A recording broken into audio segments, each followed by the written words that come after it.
is hushed, so my mind could just cease, so my mind don't erupt. At times I feel I can't get enough, but I sip a double cup, then I spin a couple bucks. Sending out some love to my blood, to my girl, to my buds, to the homie up above. Holy shit! Let's just making McNuggets in my hand. I don't want to hear it. It's 10:30 a.m. We don't serve chicken McNuggets at this time. Yes, you do. No, we don't. Why not? Because we do. You know what? Did you just hiss at me? I didn't want to just fucking hiss at you. Hey, get your ass out of the car. What's going on over there? Don't you fucking run away from me, you fat move. Yeah. God, holy shit. Don't make me assume my ultimate form. I will fuck you up. Wait, I'm gonna come in and I'm gonna wreck you. Get the fuck back here. Get the fuck. I'm gonna try to swallow you looking for this. Ma'am. Whoa. Ma'am. What? Close that shit. Ma'am. God damn. Oh my god. What the fuck is this bitch on? Holy shit. What's going on? Is she like getting burned by her apple pie or something? Dude, I have no idea. Alright, we need to call the police. This is out of control. Holy shit!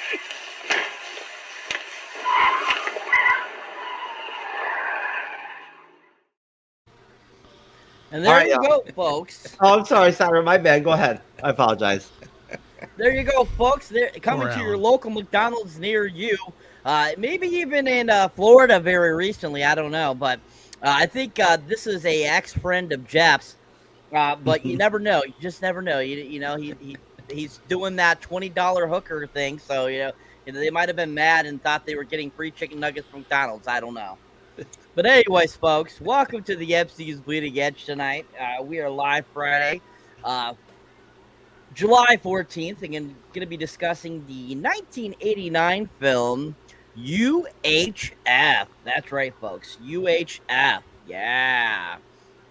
So, on the great UHF film, which released July 21st, 1989, was directed by a gentleman named Jay Levay. Now, Jay Levay, actually, this is the only film he's ever directed. And also, he is Weird Al Yankovic's, check this out, agent. He was actually Weird Al's agent. And he actually, when they were coming up with the idea for the movie, Weird was like, oh, I think, Jay, you should direct it because you're my agent. I think you would do a great job. So that's actually how that ended up coming about, which I thought was kind of interesting. All right, so if you're not familiar with UHF as well, this is a Weird Al Yankovic film. He plays the main role. We also have Michael Richards in it, who you all know, of course, as Kramer from Seinfeld and several other stand-ups that he's done over the years and other movies and so forth. It also stars the late, great Kevin McCarthy, who was an amazing actor. You might recognize him from the original Invasion of the Body Snatchers from the 50s. He was also in Inner Space just a couple years prior to this in 1987 with Dennis Quaid and Martin Short, which he plays the villain in. And he always played really good villains. I always enjoyed him. I thought he did a really good job. This also stars Victoria Jackson from SNL, who, you know, had a pretty good stay on SNL and then kind of disappeared into the light after her SNL days. She still does some stuff on YouTube and stuff like that, but she's mostly has been devoting herself to her Christian beliefs. Actually, she's actually quite a bit of an activist of that kind of sorts. It's kind of funny watching her stuff on YouTube. If you haven't seen it, definitely check it out. It's pretty interesting. This also stars Fran Drescher, which I think is absolutely hilarious. She was in this movie. I love her as the secretary character, and that voice of hers, you know. That very high-pitched voice always it was kind of annoying, but at the same time, I think she fit really well into the film. So it was fun seeing her in this. Then you have the awesome Billy Barty in this film, who you might recognize from the film Willow as the wizard of the Willow Opgood's tribe there in the film. He was big. He was in Foul Play. He was in a ton of films from the 70s through up to the early 2000s when he passed away in the early 2000s. But he was always awesome. I loved him. So yeah, that's a few of the people that are in the film, and just kind of a little bit of information about who directed it and when it came out for you guys. So my first question for you guys was, I would like to know, when was the first time you guys watched this?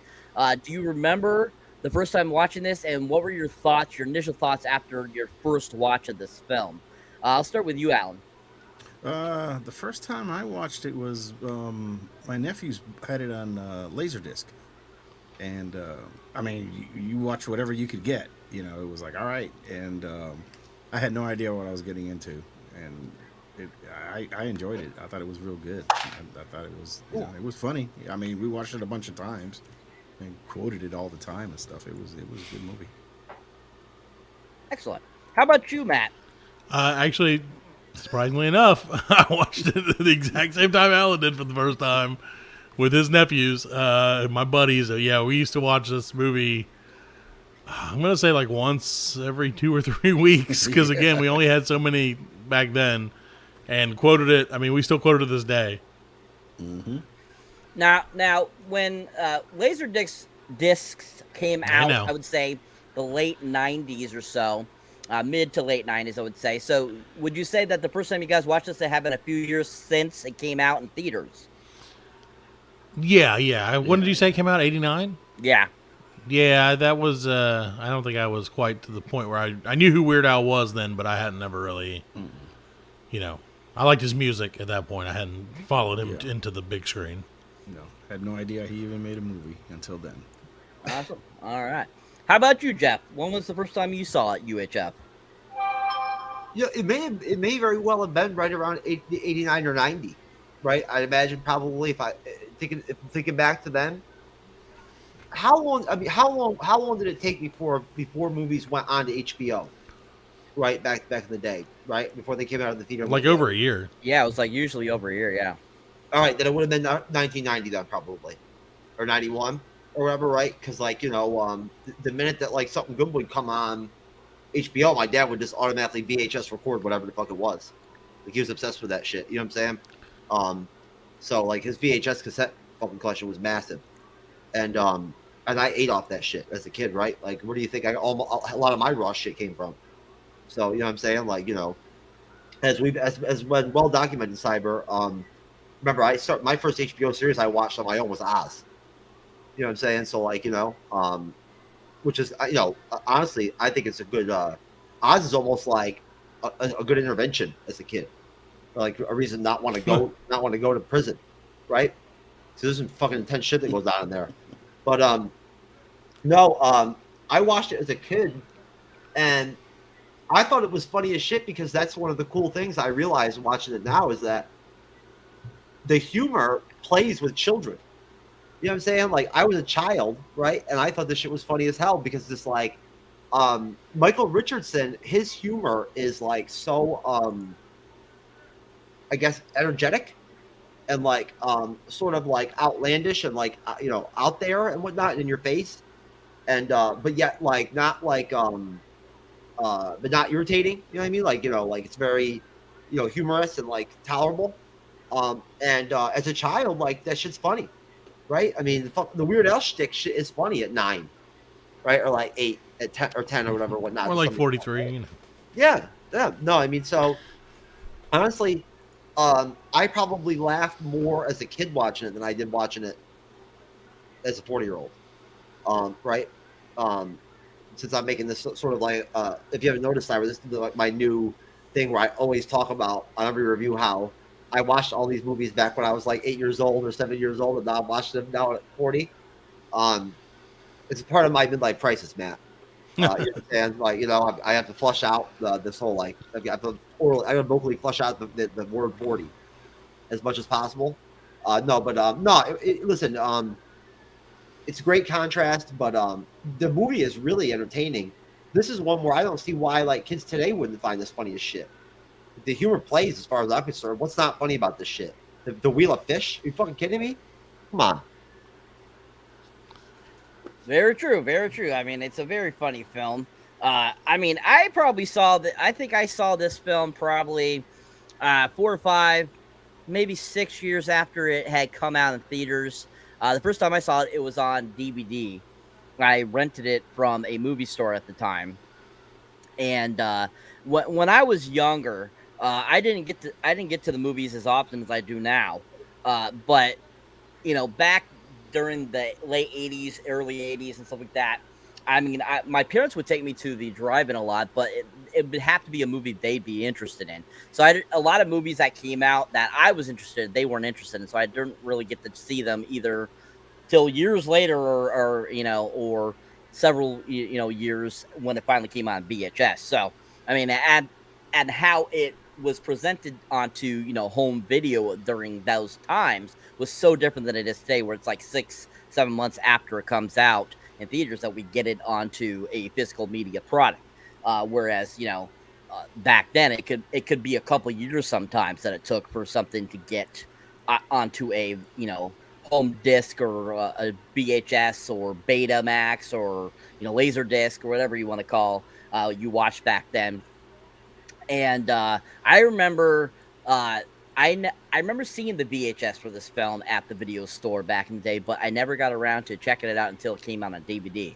So I think it's a tremendously great film. I think this movie starts out so fantastically too. The parody of Raiders of the Lost Ark is absolutely hilarious. How this movie starts out. We have Weird Al. He's like going searching for the idol. We have like the same type of deal like in Raiders of the Lost Ark, where it has the guy that's supposed to be like Alfred Molina. When he goes to the guy steals something, he uses his whip to whip at him, and he chops off his arm. Absolutely hilarious. Then they get into the actual thing, and Weird Al goes in and gets the idol, and he's like trying to do the same thing like Harrison Ford did in Raiders, and then he just like forget it and takes the idol and then starts running. Of course, he gets a run basically attacked by the boulder. Of course, the Alfred Molina character gets hit by a train, which was absolutely hilarious. And then basically we have Weird Al Indiana Jones running, and he gets tired to one point, and he kind of gets pooped, and he gets rolled over by the boulder. And then we see that he's daydreaming. He's working at the this burger place, Big Edna's.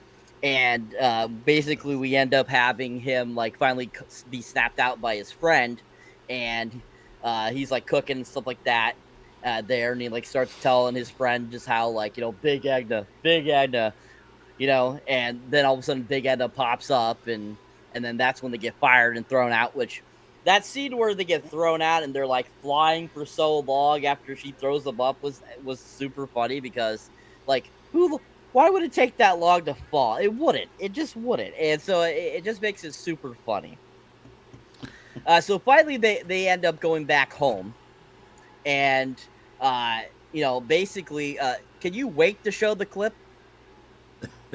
Please. It's an accident when you do this. The screen share, it just fucking pops up. I can't talk it down out of it. What the fuck, man? You know what I'm saying? I can only be so fucking good at my role, fucking as there is, bruh. Well, you could have waited until I talked to you back to let you know when we'll play it. Then you could have done that. I apologize, sir. I wanted to display my sheer professionality as usual. Anyways, so then they end up going back home, and they're in their apartment, and Weird Al, of course, is just saying how horrible he is, bash his head in, and they go inside, and for some reason, Weird Al makes a Twinkie hot dog cheese whiz product to eat. And I was kind of cracking up at that, because I'm thinking to myself, that does kind of look good, but I don't think I would ever actually try it, but that looked interesting. And they're talking, and he's, basically the friend's like, oh, let's look in the paper and see if we can find another job. And basically at one point, Weird Al figures out, oh, wait, he's supposed to have dinner with his girlfriend. What time is it? The hand comes through the wall, which is from the karate school that's on, for some reason, in the top of their building, which is pretty funny, too. And basically, he sees that at 7:30. He's like, I gotta go. And so then he goes over and he sees his girlfriend, who's played by Victoria Jackson, and basically they're having a conversation. He lets her know he got fired again, that he's worthless, And he's like, "Oh, I see you made mashed potatoes, my favorite." And he goes over to the table and sits down, and Victoria Jackson starts talking. And he for some reason he is totally enamored with these mashed potatoes because he keeps putting them on his plate. And then at one point, as she's talking and she looks over, he's like building Mount Vesuvius out of mashed potatoes or something like that. And she's kind of like, interesting. And he's like, this means something. This definitely means something. So we'll stop right there. So I want to get your guys' thoughts on the beginning of this film, the Rachel Lust arc kind of parody, the beginning where George gets fired along with his friend, and then their apartment sequence where we're introduced to the karate guy, who is played by the guy from 16 Candles, Duck Dong. I always forget his real name. He's freaking hilarious. I love him. He always is amazing in films. And then leading up to the sequence where he goes over for dinner with Terry. What were your guys' thoughts on the beginning of the film? Was there anything you especially loved about it? Was there anything that, as you've gotten older, you appreciated more about it, or any of that good stuff? Starting with you, Alan. Well, I mean, it was straight to the point. It was. I thought it was funny because at the time, Raiders of the Lost Ark was big, and so that was pretty cool how they did the scene, and they actually did the scene good. They did the scene with all this stuff, and then of course they added the comic relief to it, which made it a lot better. In my opinion, it made it a lot better. It was pretty cool. And then basically he's getting his ass kicked until the next parts, but everything was going wrong for him at the same time. Excellent. Matt? So, this might go on for a minute. So one thing I have to say before that is I started watching this movie this morning on Tubi or Pluto TV. Pluto TV. So give Pluto its props. However, Alan, and I blame you for this for some reason, what I did not remember, I haven't seen this movie in a while, okay? So you have to bear with me, but I put it on and everything was in Spanish, and I was like, it's so funny that they started the whole movie in Spanish. Weird Al is so hilarious. I didn't remember that the beginning was in Spanish, and then I realized, like, oh, no, I'm an idiot, and it's just in the Spanish language setting. So but it was still hilarious, even in a language that I barely understood. That said, when he whips the dude's arm off, and it falls to the ground, and if you're paying close attention, you realize it's the opposite arm that he was actually holding the gun in, and the opposite one that got shot off. That is like one of the funniest. That's how you know this movie's going to be awesome. Like, I mean, you can't go wrong with any of it. You gotta love Weird Al. So, and it just totally fits with him. And like you said, that 9-year-old, 10-year-old sense of humor that some of us don't ever lose. So those little inconsistencies are what make it consistently funny, especially just really the whole time. 100%. Yeah, I mean, this whole film, if you notice, there are several times where something is implemented and it's completely opposite of what you see in the next clip. And I think that's hilarious. Just shows, that Jay LeVay didn't really know everything about filming a film, but at the same time, because of how kind of like quirky it was, that's what made the film even better. And like you were saying, it makes it so much better. Yeah, I believe it was all intentional. That's knowing Weird Al, knowing how he is about his brand of comedy, those like I said, those inconsistencies. I feel the whole time I felt like, oh, these are exactly how they wanted this to be, because that's the humor of like look left, go right, kind of deal that Weird Al's kind of famous for now. At that time, he wasn't quite as famous, but I think that was, that's just his brand of humor. And honestly, like, I appreciate that a lot, that it was always subversive humor, where just you're not expecting it to go that way, and it always seems to go a way that you're like, damn, I didn't think they were going to do it like that, and thank goodness they did. 100% agree. And surprisingly, I found interesting was this movie is actually 61% rotten fresh. Surprisingly, from Rotten Tomatoes. I was actually shocked by that when I looked that up, because I was thinking that this would have like a rotten score, but actually technically it doesn't. It actually has a a rotten 61%, which I was really surprised. So I think that's good for this type of movie, especially in this day and age. It being so, a lot of it would be considered offensive to a lot of people. So I think that that shows just how smart and intelligent this film was. Sure. Jeff, same question, sir. Your thoughts on the beginning intro of the film up to George going over to his girlfriend's house and making the volcano out of mashed potatoes. Now, let me throw it back at you real quick for a second before I do that. Now, what is it you think about the movie itself, if you had to pick a couple of things right at the bat, just off the cuff, that you think just wouldn't fly now? You just couldn't do it. All of it. The whole thing. Yeah. Okay, that's fair. Not the whole thing, but there are definitely some parts that people would frown at. I mean, they would laugh while they're frowning, but they would probably frown. I just think it makes for interesting. I mean, honestly, Alan, if you have any thoughts on it too, I just think it's interesting that Cyber pointed that out, because, like, this is a trope that comes up when we do reviews. You know that, Alan. Mm-hmm. You know what I'm saying? Folks, if you haven't noticed before, Alan is not exactly new to the bleeding edge, so like he's rocked out many of our movie reviews, and we're very thankful for all those stats you helped us get, Alan. Thank you, brah. He's gonna be on Singing with Wolves.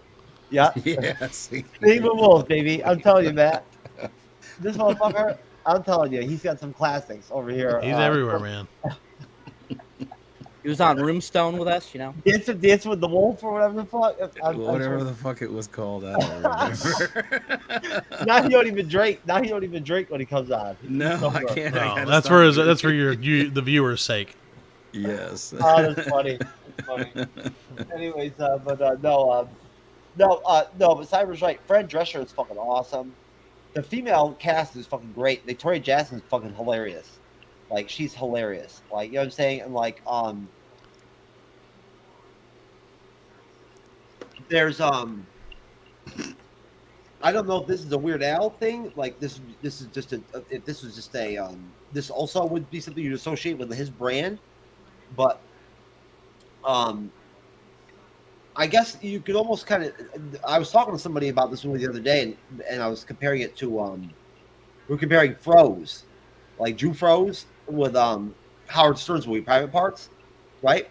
Because that's the only other boy guy I could think of other than me, because I brought the fro before back in the day in New York when I was a kid. Like when my curls come out and whatnot, I throw a pick up there and shit. I can hold that shit up. Why not? Of course I am. Alan can do that right now. Yeah, there you go. Do that right there you go. now, yeah. I'm blind, baby. But no, but either way, there's definitely a theme, like a very simple, like, trope that plays out throughout the humor and whatnot, that starts from the beginning to the end. It's like, the small guy versus the big guy, the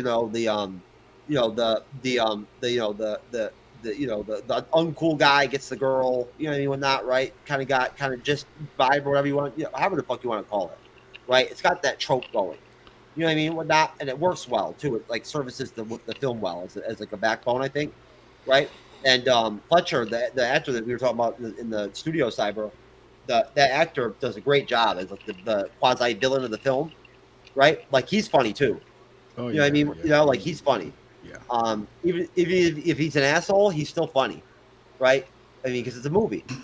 You know what I'm saying? So, like, hats off to him. But no, the fucking opening is great. I mean, shit. Like, good luck. I mean, where the fuck are you even gonna find a comedy nowadays with an intro like anything even close to that, right? Like Tropic Thunder or whatever had a dope opening, right? Yeah, had a good opening. But that's, I mean, who the fuck else is gonna put some shit out like that? Unless Weird Al decides to get back in the game, right? Yeah. There you go. So I mean, that's all I can really say of it. At the end of the day, the shit's funny as fuck. Spin the head around fucking 180 degrees and shit, whatnot. Like, you know what I'm saying? Like, a la like Poltergeist and shit. Like, it's typical. He's spoofing off of shit that, like, was still somewhat relevant at this time period, right? From a standpoint of, where we're at in 1989, right? 1988 when they made the film.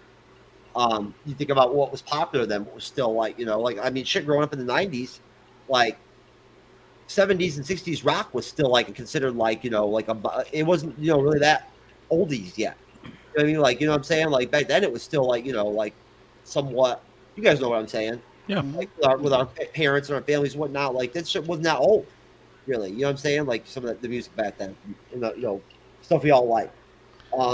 So what I think that for me, it's just it's really cool to see like Victoria Jackson. I loved her on SNL.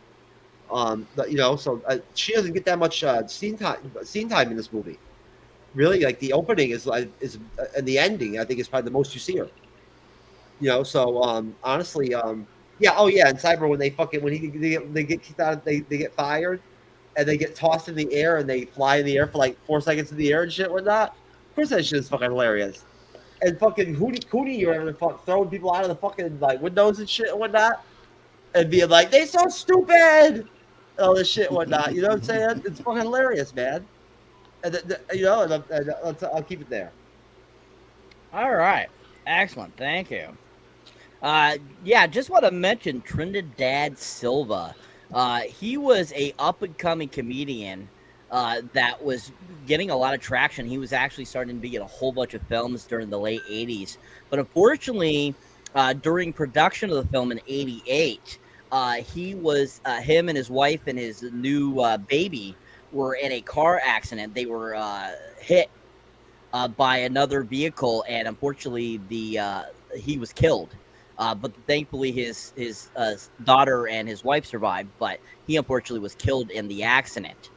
So they actually originally had more scenes with him in the film. So after he passed, unfortunately, they had to rewrite the script at the time.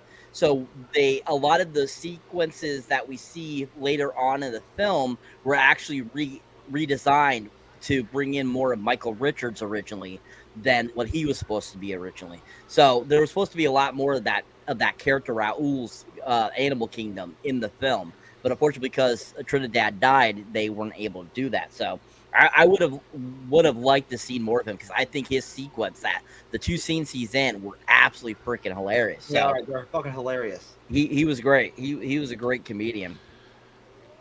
Yeah, he was hilarious, and of course Badgers. That's like one of the most famous things. That's the thing is like nowadays, like I have a couple kids, and I would love for them to watch this and enjoy it as much as I did when I was that age, but they won't because they don't know, half the references that we would pick up on as older folks.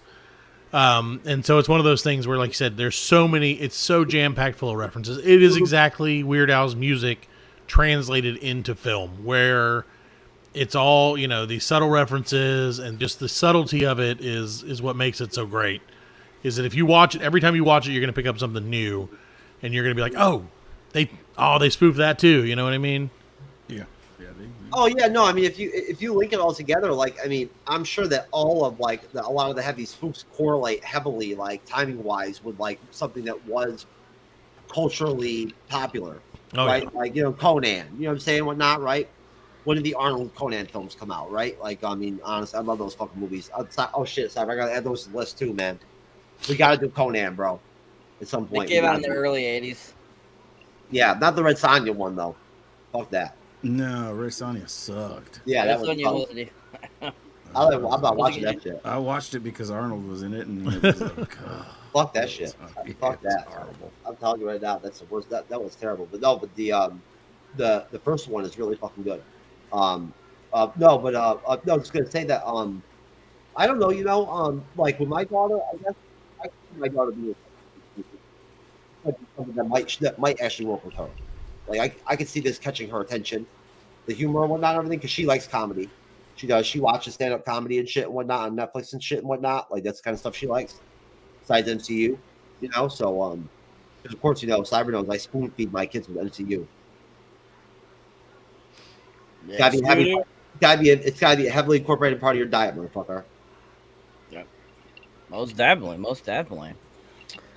All right, so this fantastic film so far. All right, so as we move on, after the girlfriend scene, we go to George going to his aunts and uncle, and they're having a little party get together, and they're entertaining some people. We really don't know what it's for, but they're just kind of having like this entertaining thing. And George is there, and he's going around talking with his aunt and kind of talking to everyone. He's holding the dog and stuff like that. And at this place, we see Uncle Harvey, or is it Uncle Harvey? Uncle. Yep, Uncle Harvey. Okay, Uncle Harvey, and Harvey Wallbanger. Yeah, he's gambling, and he's winning, and he keeps winning. And at this party we find out that he is in some poker game he won a UHF station, or a U62 as it's called, station, when he bluffed with a set of cards that he had or something like that. And at this point, that's when the aunt's like, after George is telling his aunt about how he lost a job and stuff like that, he's like, ooh, you know what we could do with that channel? And basically that's how George ends up getting to be the general manager of the station. And so basically then it takes that George and his friend there, Bob, to the wonderful station to check it out. And they go in and they check out the place, and that's when we're first introduced to Fran Dresser. And she's like, how can I help you, type of deal. And they, oh, I'm George Newman, the new station manager. And she kind of goes into a little bit of a fit type of deal. How am I supposed to get anywhere or do anything when there's a new manager every couple days and stuff like that? And basically, talking about how she wants to be a news reporter and stuff like that. And so they make their way through and are looking at the place and seeing what's going on and stuff like that, which I find it really fun. And then pretty much from here on, I think it has some really great potential here with just some super funny things. Because basically after that, that's when we start getting kind of introduced to different segments that are on the U62 channel. So we get introduced to his Playhouse. We get introduced to a couple other shows and stuff like that are currently running on the U62 channel. We get Milo's show eventually, not at this point, but we basically get introduced to kind of some of the funny segments that are going on at this channel, and which I find just super hilarious, because a couple of them are just way out there, which makes it so much funny, because just Matt was saying earlier about how Weird Al basically took what he does musically to make it into a feature-length film.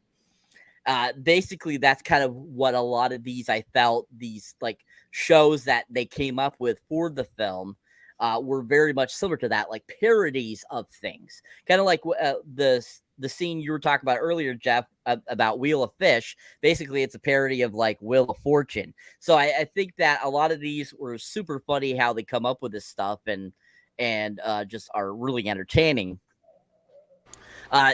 So before we move on past that, what was your guys' thoughts just kind of going into this situation here where they're learning about the station and these channels, and kind of that introduction to those different TV series that are supposedly on this TV station? What were your first thoughts seeing these? Were you cracking up? Did you think these were weird? Did you think that they're interesting? Just what were your overall thoughts on those beginning intros to these TV shows? Starting with you, Matt. Well, first of all, I agree with Jeff that both Fran Drescher and Victoria Jackson were super hot back then. Fran Drescher, I always thought Fran Drescher was quite a looker, even when she did her voice all the time in The Nanny. Still a hot lady, so you can't go wrong with that. I can't do that voice, Alan, but anyway, So anyway, dude, it's great. Like I said, it's one of those things. If you see all this random stuff that's just totally out of, you feel like it's just straight out of Weird Al's brain. You're just this is probably what he did. He probably was just let me think of all the most random things that I can't write songs about, but that I can totally do a little sketch about, and totally put it in the movie, which makes it hilarious. Just anything you can think of. Like you said, what was it? Spin for Fish and stuff like that. And I mean, it's just great, man. It's great. It's such a good movie, and it's so hard to say like any specific part other than Spatula City, which is the number one thing for me in this entire movie forever. And my kids do, whenever I say Spatula, they're always like, "Dad, are we going to go to Spatula City?" And I'm like, "Yes, we are. We're already there in my heart, kids." But no, it's just a great movie, man. It's just it embodies the 80s in such a great way that I don't know that movies today could do it. The Spatula City one is got to be one of the best. That's like one of the first commercials that pops up too, and it's like Spatula City, Spatula City.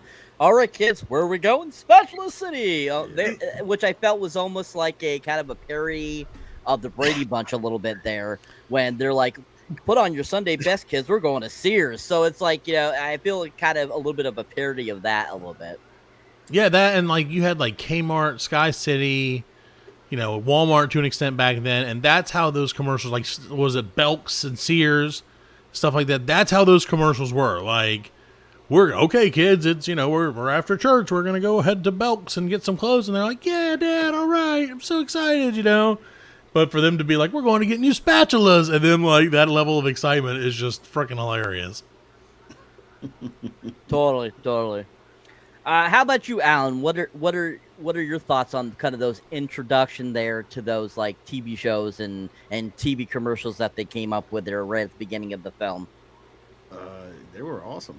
I mean, they were. It was what I wish it was real.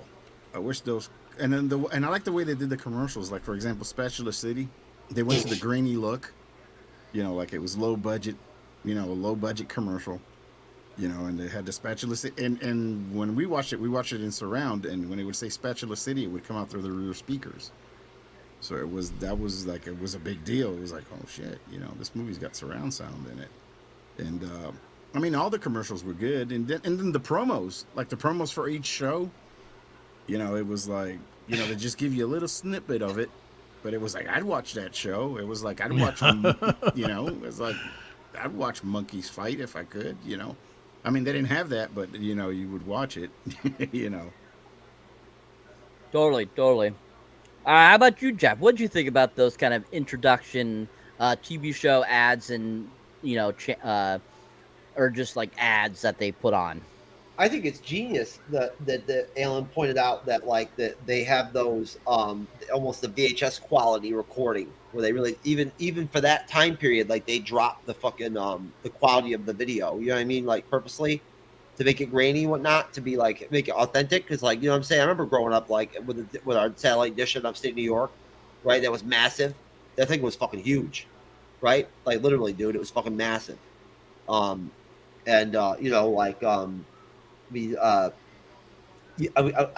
got those like those grainy porno channels, right? Where you could like kind of make out the porn.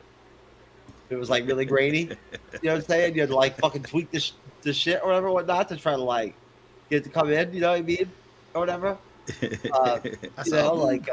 Yeah, hell yeah. Green nipple. Yeah, green nipple. That's right. Anyways, what do you call it? It's really cool now because seeing the like when I was watching Weird Al earlier, now like throughout the course of like me watching it, I watched it on 4 different devices. I think I watched it on my 4K TV, I watched it on my tablet, right?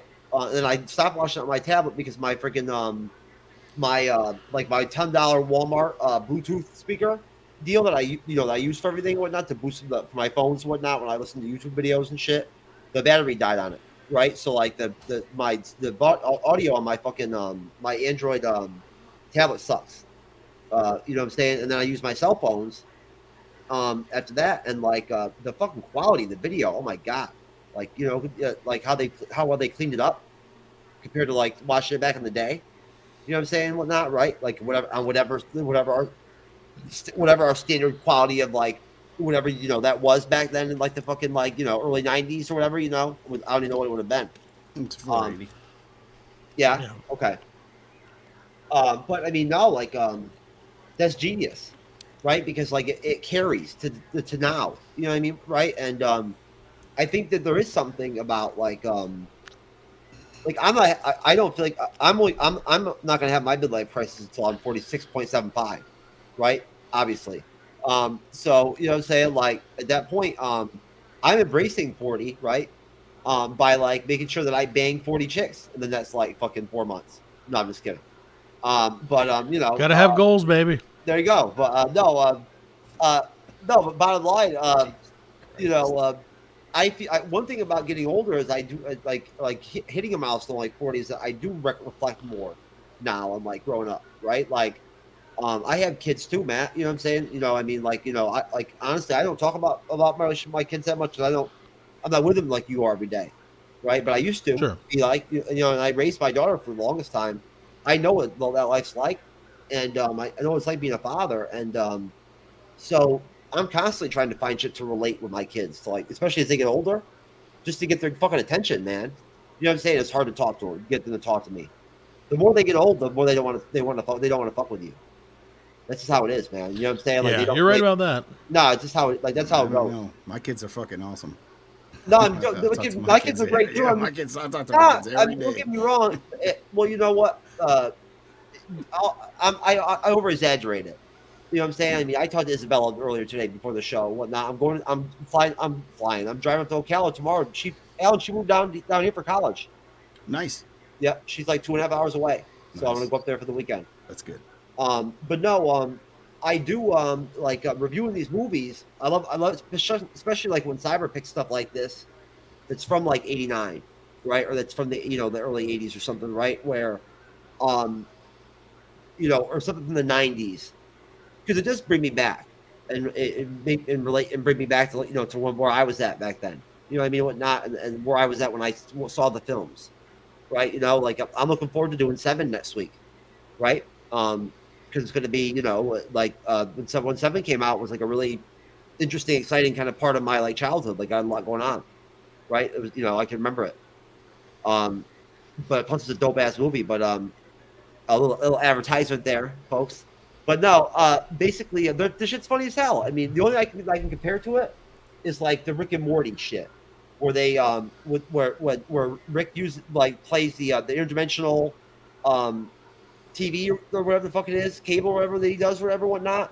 It's the only trope I see currently, or I've seen in like a long time that's similar to this sort of dichotomy, right? These fucking spoof shows and shit, whatnot. The crazy dude that shaves his fucking hand off or whatever. Have you watched I Think You Should Leave on Netflix? No. It's like the same kind of esoteric, like off the wall.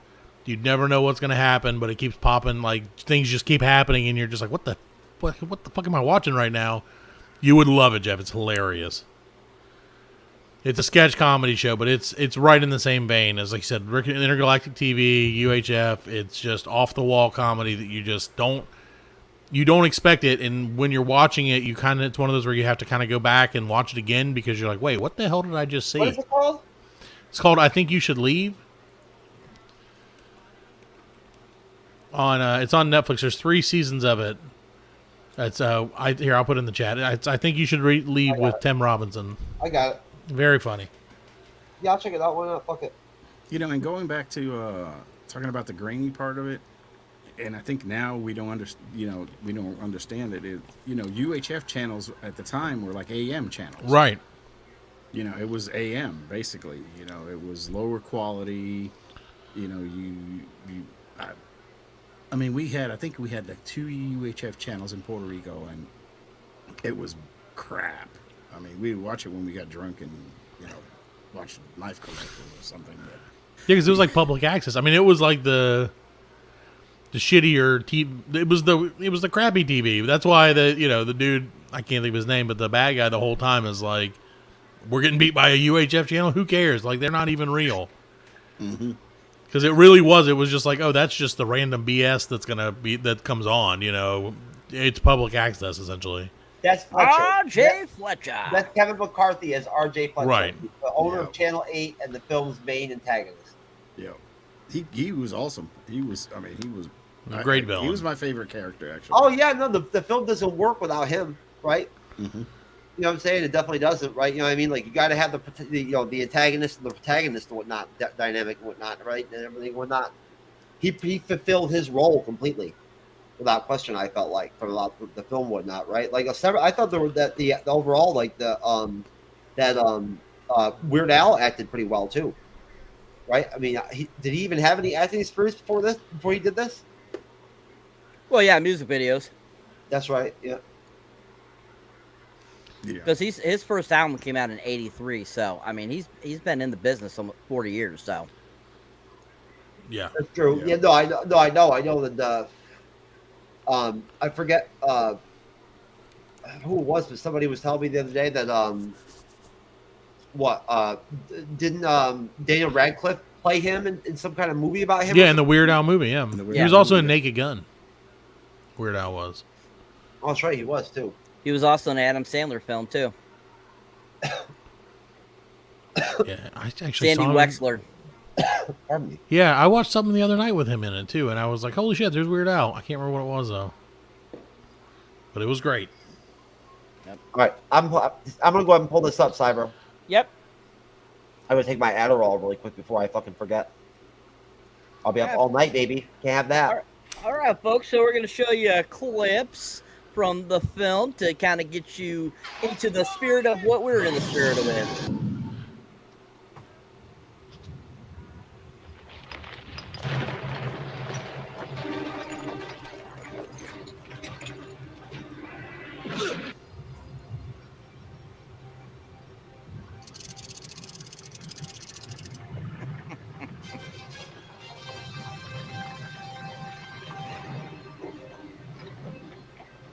That's right. It was an Oscar. I forgot about that.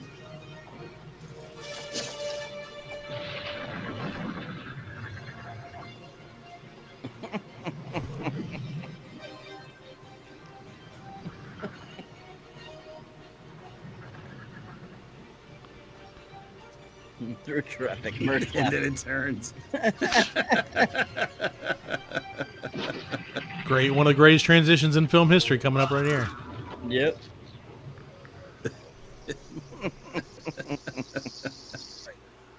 They'll be eating breakfast or something, and all of a sudden they'll say, "Hey, we screwed up." Hey, Cooney! Hiya, George! Beginner's class today, huh?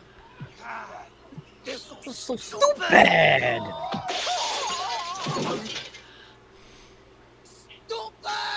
Boy, I really like what you've done with your hair. It's really... George, did you get fired again? Yes, it's all true. I just don't know what's wrong with me. What are you doing? That's Ditto Mountain. This means Yeah. something. This is... George, dear, can you come over here for a second? Hey,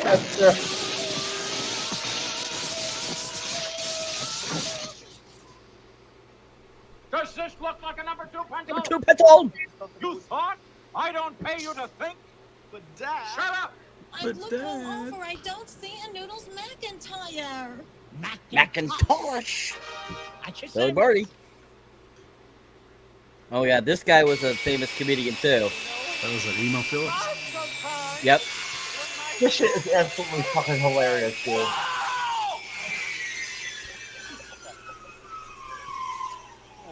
Oh, look at you! Look Look at over that! here, look over your face.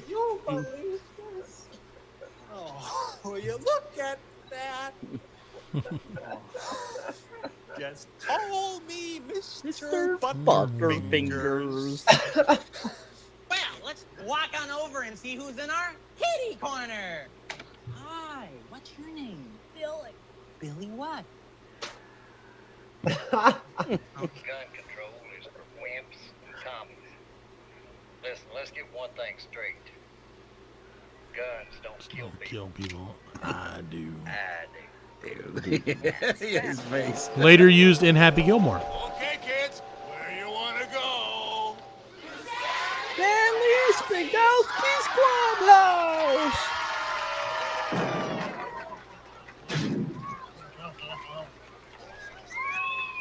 Yeah, Wheel of Fish. Oh, red snapper. Red snapper. It's very tasty. Okay, Weaver.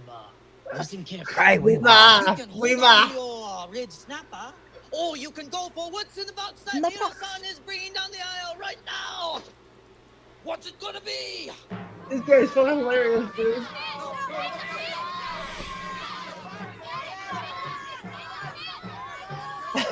What are you having to go for the box? The box! The box! We'll pick the box. Let's see what's in the box.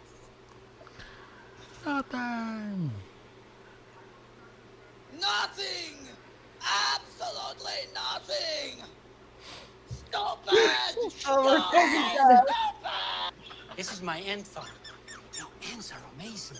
They can carry 50 times their own weight, and they work for weeks and weeks building these intricate little tunnels. Yeah, that's right. They hate it when you do Hey, when I this. do this. Oh, look. They're really mad now. Okay, here we go. Get ready and fly! Oh, man. Oh man. You know, sometimes it takes them a little longer to learn. How long does it take to upgrade? My head is spinning from all this rave. I can't move my finger away from this game for even a second. Yeah, me either. Hey! I'm into it though. That's okay. Gigi. That's as long as I can go on that, anyways. All right, there you go, folks. I can play more Cyber later, you know what I'm saying? Whatnot, so it's a little bit shorter or not and all that, but like I can't, you know, that's about as far as you can go. You guys try to stay in 5 minutes.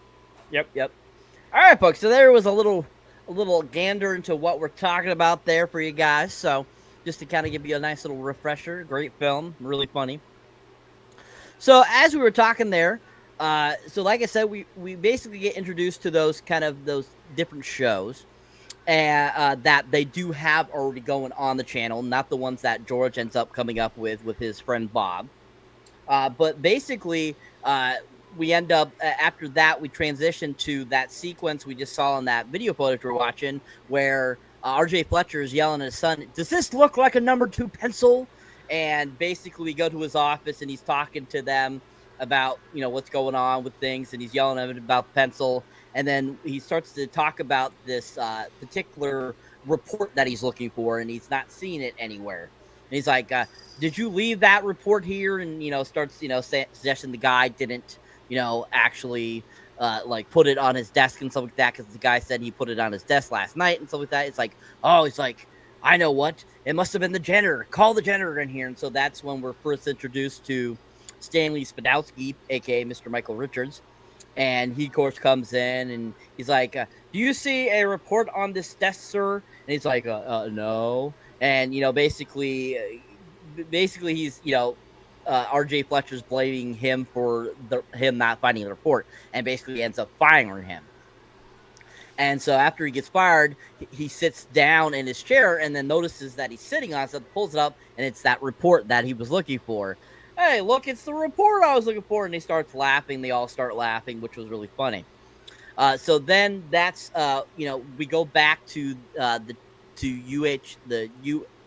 U62 channel, and there's a package that's delivered to them that's not going to them. It's supposed to be going to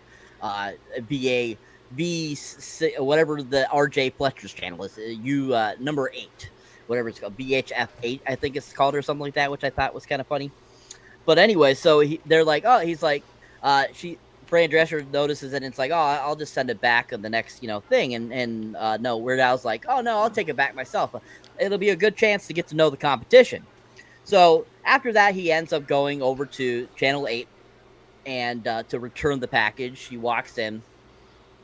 And as he walks in, it kind of comes to a standstill when he approaches RJ Fletcher. And then he's about to say that, you know, they dropped off the package in the wrong place. And then RJ Fletcher's like, "What are you doing with this? Did you know this is a criminal offense?" and stuff like that. And basically he's like, "No, I was just returning it to you." He's like, "Oh," he's like, "trespassing now. You have exactly blah, blah, blah seconds to get out of here or I'll call the police." He's like, and he's like, "Oh, okay, well, gotta go." And so Weird Al's like, you basically starts booking it, and that's when he comes across Stanley, and Stanley is like trying to keep them from taking his mop because it's his own personal mop that he's had since he was a kid, and basically he ends up him and Weird Al bump each other, and he's like, you can always get another mop, you know. It's like, that's not just any type of mop. That's my mop I had since my 13th birthday. And so basically he introduces himself and then says, oh, he's like, and Michael Richards like, I lost my job and stuff like this. And he's like, well, I guess you could come work for us. And that's when Stanley starts working for U62. So then we go back to U62 and we are shown a few more of the shows. That's when we get to see the Animal Kingdom one with Trinidad Silva, and basically after watching it, that's when it pans to both George and Bob, and they're like, who hired this guy? And he's like, I thought you hired him. He's like, no, I thought you hired him. And they're both like, where did this guy come from, type of deal. And that's also when we get a few other of the different commercials and shows that are a part of the network at that time. And that's basically at this point when they come up with the idea for, some more shows. And so then that's when we get Wheel of Fish and basically George's version of Stanley Sadowski's Funhouse. And we're introduced to that stuff. Then once that happens, we get to a point where they're back in the office. And George starts to daydream again because he's watching Beverly Hills Billies. And that's when we get the Dire Straits parody video that he actually did with his band. And basically ended up showing Fran Drescher. Why are you showing pictures, sir? I'm just being creative. I'm making this interesting, sir. Hi, Alan. You disappeared for a second there, Alan. No, I did? Yeah, it was weird. Anyways, because all he did was switch it over to this side, and for some reason you disappeared, and it was just me and best part of the show. Yeah. So I guess it was like a disappearing act or something. I guess. So then basically we get that music video basically style of the Beverly Hillbillies that is supposed to be a parody of a Dire Straits song, and he wakes up he get woken up by Bob, and basically Bob tells him that there's good and bad news, and basically the bad news is that none of our shows are working and we're about going bankrupt. And he's like, he's like, what's the good news? And then he's like, I lied, there is no good news. And they talk a little bit more, and then that's when he realizes, oh crap, I forgot about Terry's birthday, that I was having dinner with him and her parents. And because in the segments that we saw earlier, the few of the different things, he actually pans to Victoria Jackson, and we see her she's a dental hygienist, apparently a dentist, and he goes on the TV channel and says, hey, I'm going to take you out to dinner with your parents at this place, blah, blah, blah. And so he realizes that, and he goes about to grab the phone, and it rings, and all of a sudden it's Terry, and she's like, George Newman, and basically, tells him off and says, I don't ever want to see you again. And basically that's kind of sends George into a stupor, because as we go from there, he goes back to him starring on the Funhouse show, and he comes out, and it's like very depressing, and he's like, basically says things really harshly to everyone, starts snapping everyone. And he's like, basically, we'll go to this cartoon segment where the poor coyote is ramsacked by the roadrunner and stuff like that. And he's like, I hope you enjoy it. And he walks off, and then he ends up walking out and says, I'm going to go have a drink. And Bob's like, what are you doing? We haven't finished the show. And he's like, I'm about to drink. I'm done. And he's like, and he looks at Stanley. He's like, Stanley, you want to run a show? He's like, okay, George. And he goes in. He's like, and basically they end up going over to a bar across the street, and they sit down and they order their drinks, and they're talking about, let's start fresh and over and stuff like that. And all of a sudden the bartender's like, oh, everyone be quiet, it's back on. And they look at the TV, and it's Stanley, and all of a sudden he's got all the kids happy, and they're having fun, and everyone's actually watching the show and wanting to watch the show.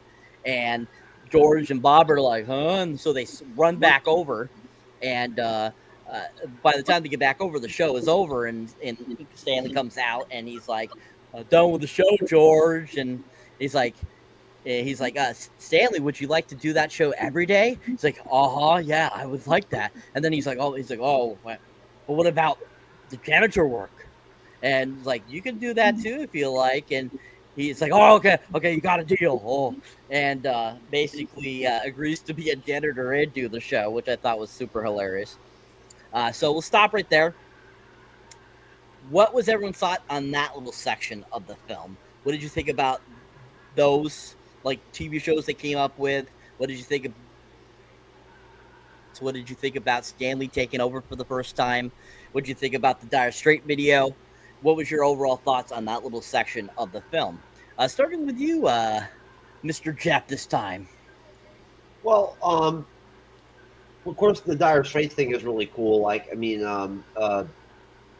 I've forgotten that it happened so quickly in the film. Like, you know what I'm saying? Like, you know, I actually had I'd forgotten that it happened so quickly.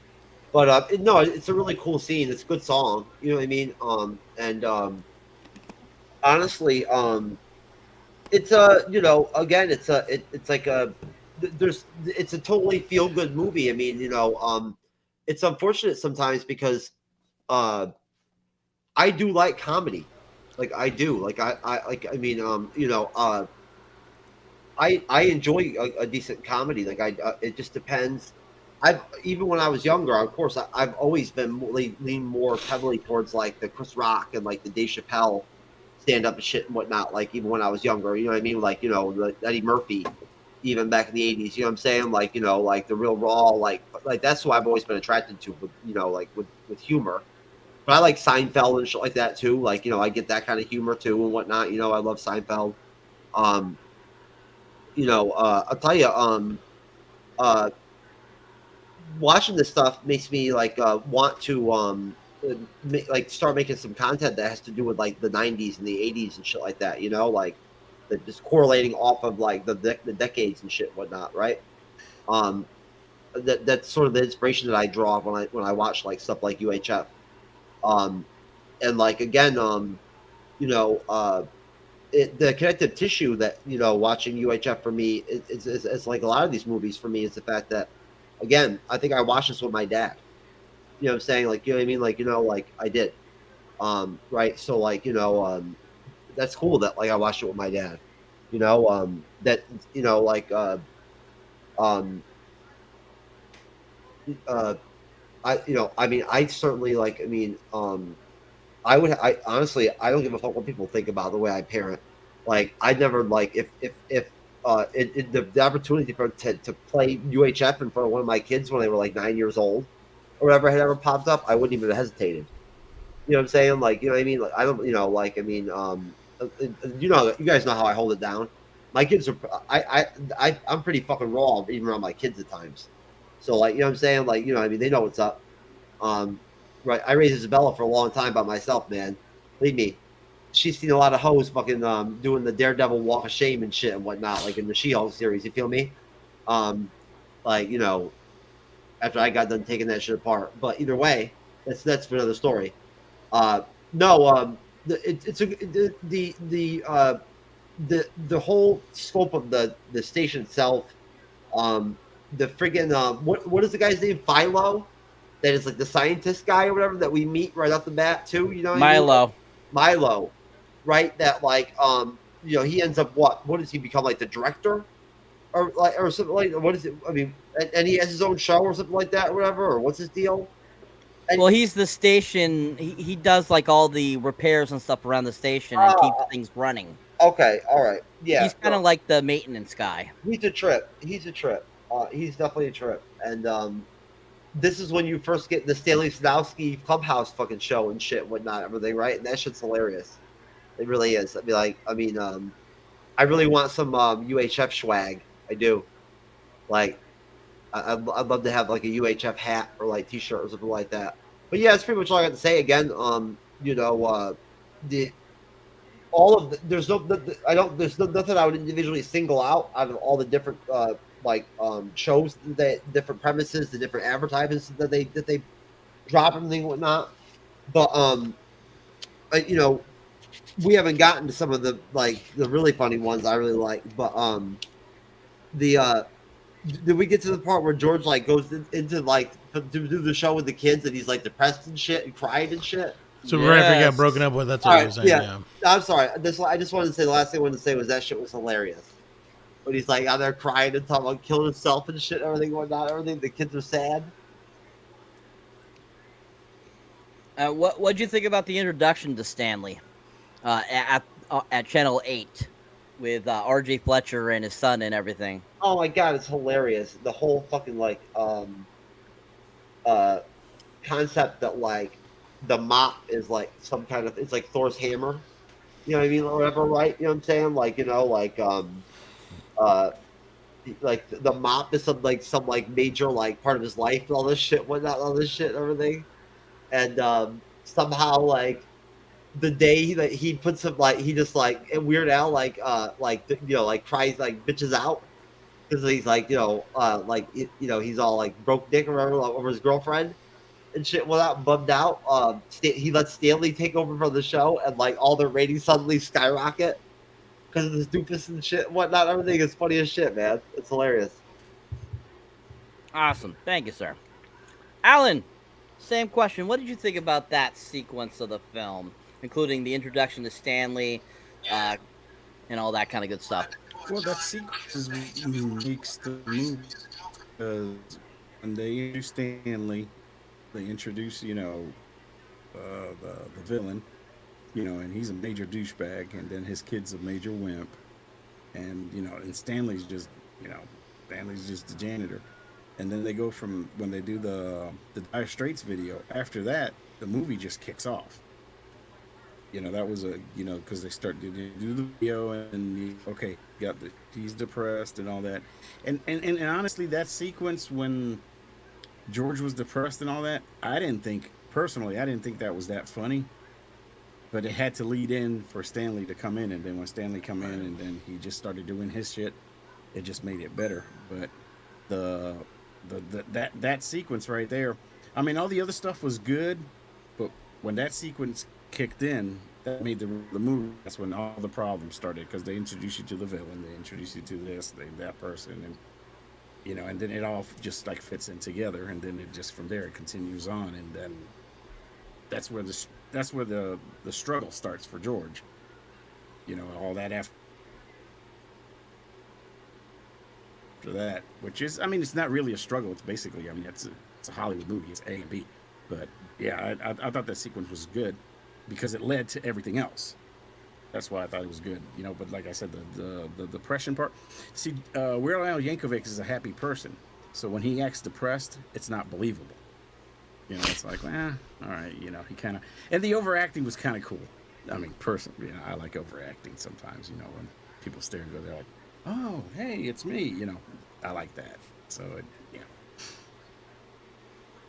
Awesome. Thank you, sir. Matt, same question, sir. Well, I like the premise of like Stanley brought his own mop. Like he brought his mop from home. That in and of itself is like just, it's fucking hilarious, man. Like you can't, you know, he's like, this mop was special to me, and he's just begging him for the freaking mop. And you're like, oh, it's just so ridiculous. But you know, as soon as you see him, you're like, this guy, again, it's the, like you said, it's the classic like misfits versus, you know, the establishment film, and you're like, oh, this dude's gonna fit in great because he thinks differently than you know, everyone that's the, you know, Channel 8, the establishment. So having him on there, you know, you could tell that was, like you said, it was kind of the turning point for all that, where it's like, oh, okay, he's kind of the difference maker here because his life is just different. He thinks differently.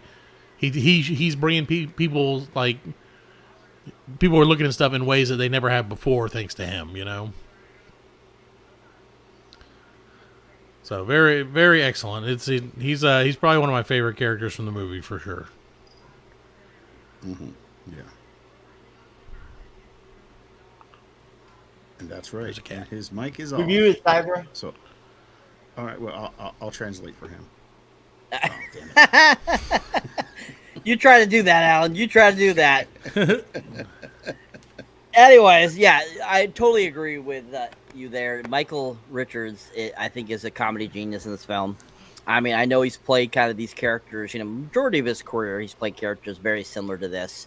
Kramer is very similar and all that kind of good stuff. And even movies prior to this that he was in, very similar type of character, kind of, like that dopey, dumb kind of feel. But I thought he was absolute genius. And I loved him as Stanley. That's probably one of the reasons why I loved this movie so much was because of Stanley. I mean, at the time, the first time I watched this, I don't think I had watched Seinfeld yet, and so I think that I didn't even realize that Michael Richards was Michael Richards yet. And seeing him in this film, I just knew him as Stanley Spazowski. So I always thought he was like one of my favorites. But then, as you watch the movie this over several times, I feel you fall in love with a lot of the other characters too. I mean, even though RJ is such an asshole and is the bad guy, you still like him. You still enjoy his characterization. Kevin McCarthy was amazing as his character, and the same thing with all the other characters: Bob, George, Terry, Milo. All these characters. They all have a really good part in the film. They all work so well together, and makes it very enjoyable. And so I think that's one of the reasons why I liked this movie so much was I felt everyone worked very cohesively in this film, even though they made it seem like it was a misfit of a film. And I think that is one of the beautiful graces of this film. But yeah, Michael Richards, the Bond. All right, looks like we lost Alan there for a second. Screw that guy. I hate. Oh. I got you. I got you. Never mind. He's all right.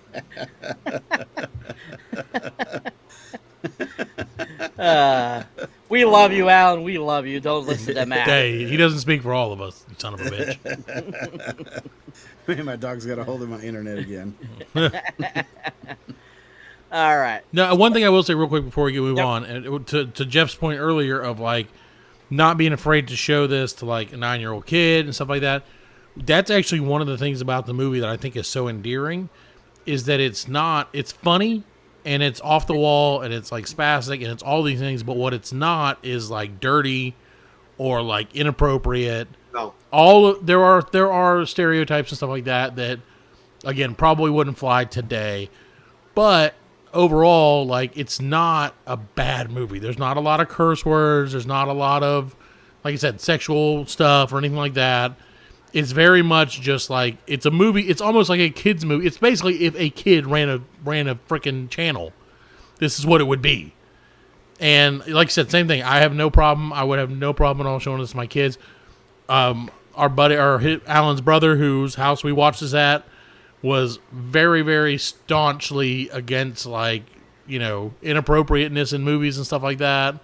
And he would let us watch this movie all the time because, again, it's not bad. It's just funny. It's weird, but it's not, like, bad. You know what I mean? No, and honestly, I don't care if it's counterculture or not, but like, I think everyone's very aware. I'm sure everyone would not be surprised that, I raised my kids like old school, just like my parents did and whatnot, like their parents did and whatnot and shit. I always openly drank and smoked cigarettes and whatnot and everything, and fucking when I was single, when I raised my daughter, she knew that I had relationships with women and whatnot and everything and whatnot on a casual basis and whatnot, all that kind of stuff. She got the gist of it, back in the days, you know what I'm saying, whatnot, and there was some, there was one woman that I got together with that we were together for like a year. We still get together. Her name is B. Whenever Bella comes down in the area, we usually get together. B. Like hang out. Yeah, she's a Cuban chick. Beatrice. But that I think that it doesn't do kids any good to insulate them from like the world, you know what I'm saying, and whatnot, and from like like art and like movies and culture and whatnot, and like everything and whatnot. Like, I mean, I'm not saying that you should just like fucking just throw whatever at them, whatever age. I'm just saying we're pussifying women and men these days, you know what I'm saying, and like all it's doing is damaging our ability to communicate with each other and whatnot and everything in life and coexist and shit and whatnot, and that's kind of important, right? So you guys know what I'm saying. Yeah, to Matt's point, it was, when the more I think of it, it was like a cartoon, a live action cartoon. That's basically what this movie was. It was a live action cartoon. All this crazy shit that, really can't happen. But what the hell was that? It was a cat. Fucking cat. It was. So they got to be a part of everything. So it was more. Cats. It was a family movie. Yeah, it was a family movie. You're right. It was a family movie that you can watch now. I mean, a lot of times they won't get the context of a lot of things. Like the Badgers, they won't understand where that came from. But they'll be repeating it because it's fucking hilarious. Yeah, and then if you watch Blazing Saddles, and then you realize, oh, that's where that came from. Which that's a movie we should do, Blazing Saddles. But that's another story. We'll add that one to the list most definitely. Yeah, that's a good one to Blazing do. Saddles, yeah. That's I keep telling them, I keep writing stuff down. Believe me, the list is getting fucking extensive. Yeah, but yeah, I mean, like everyone was saying, I was thinking. To me, this movie felt like a very extended version of one of Weird Al's music videos. That's what this felt like to me. It felt like a full-length feature film that he did as one of his music videos, and that's kind of that same feeling. Because if you ever watch Weird Al's music videos, they're always very funny, over the top, not sexualized, not a lot of graphic language. He never really swears in his stuff. I mean, he might say damn or something like that once in a while, but he always keeps it really clean. And he even has made a point to say that in interviews and stuff, that he just doesn't feel the need to use those swear words in his music. He just doesn't feel like it. It doesn't mean he doesn't use it in his everyday life. He feels like he doesn't need to use it in his music. So he likes to keep it that way. He likes to keep things like PG to PG-13 feeling. And that's how all of his music videos always been. So I felt when I really got into Weird Al, which I got into him right after watching this film, I became a huge fan, loved his music, loved everything about him. I felt like this was just another extension of his music career for him, even though it was a motion picture for him. And that's how I always felt about this film. It's like it was a really long version of one of his music videos. So I think that going along with it, what everyone else says, that it's a kid-friendly or a family-friendly film, or it's not very perverted, that it would, it very much so. I feel that that is something that Weird Al would make. And I feel he would make that to this day. I think even if he made UHF today, they could have the same type of feeling, almost to an extent.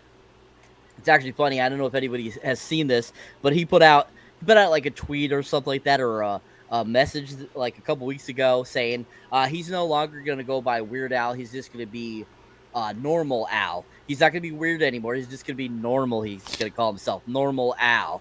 And I think it's absolutely hilarious that, doing Weird Al for 30 plus years, 40 years now, he comes out and says that, just cracks me up, because it's like like kind of him reinventing himself.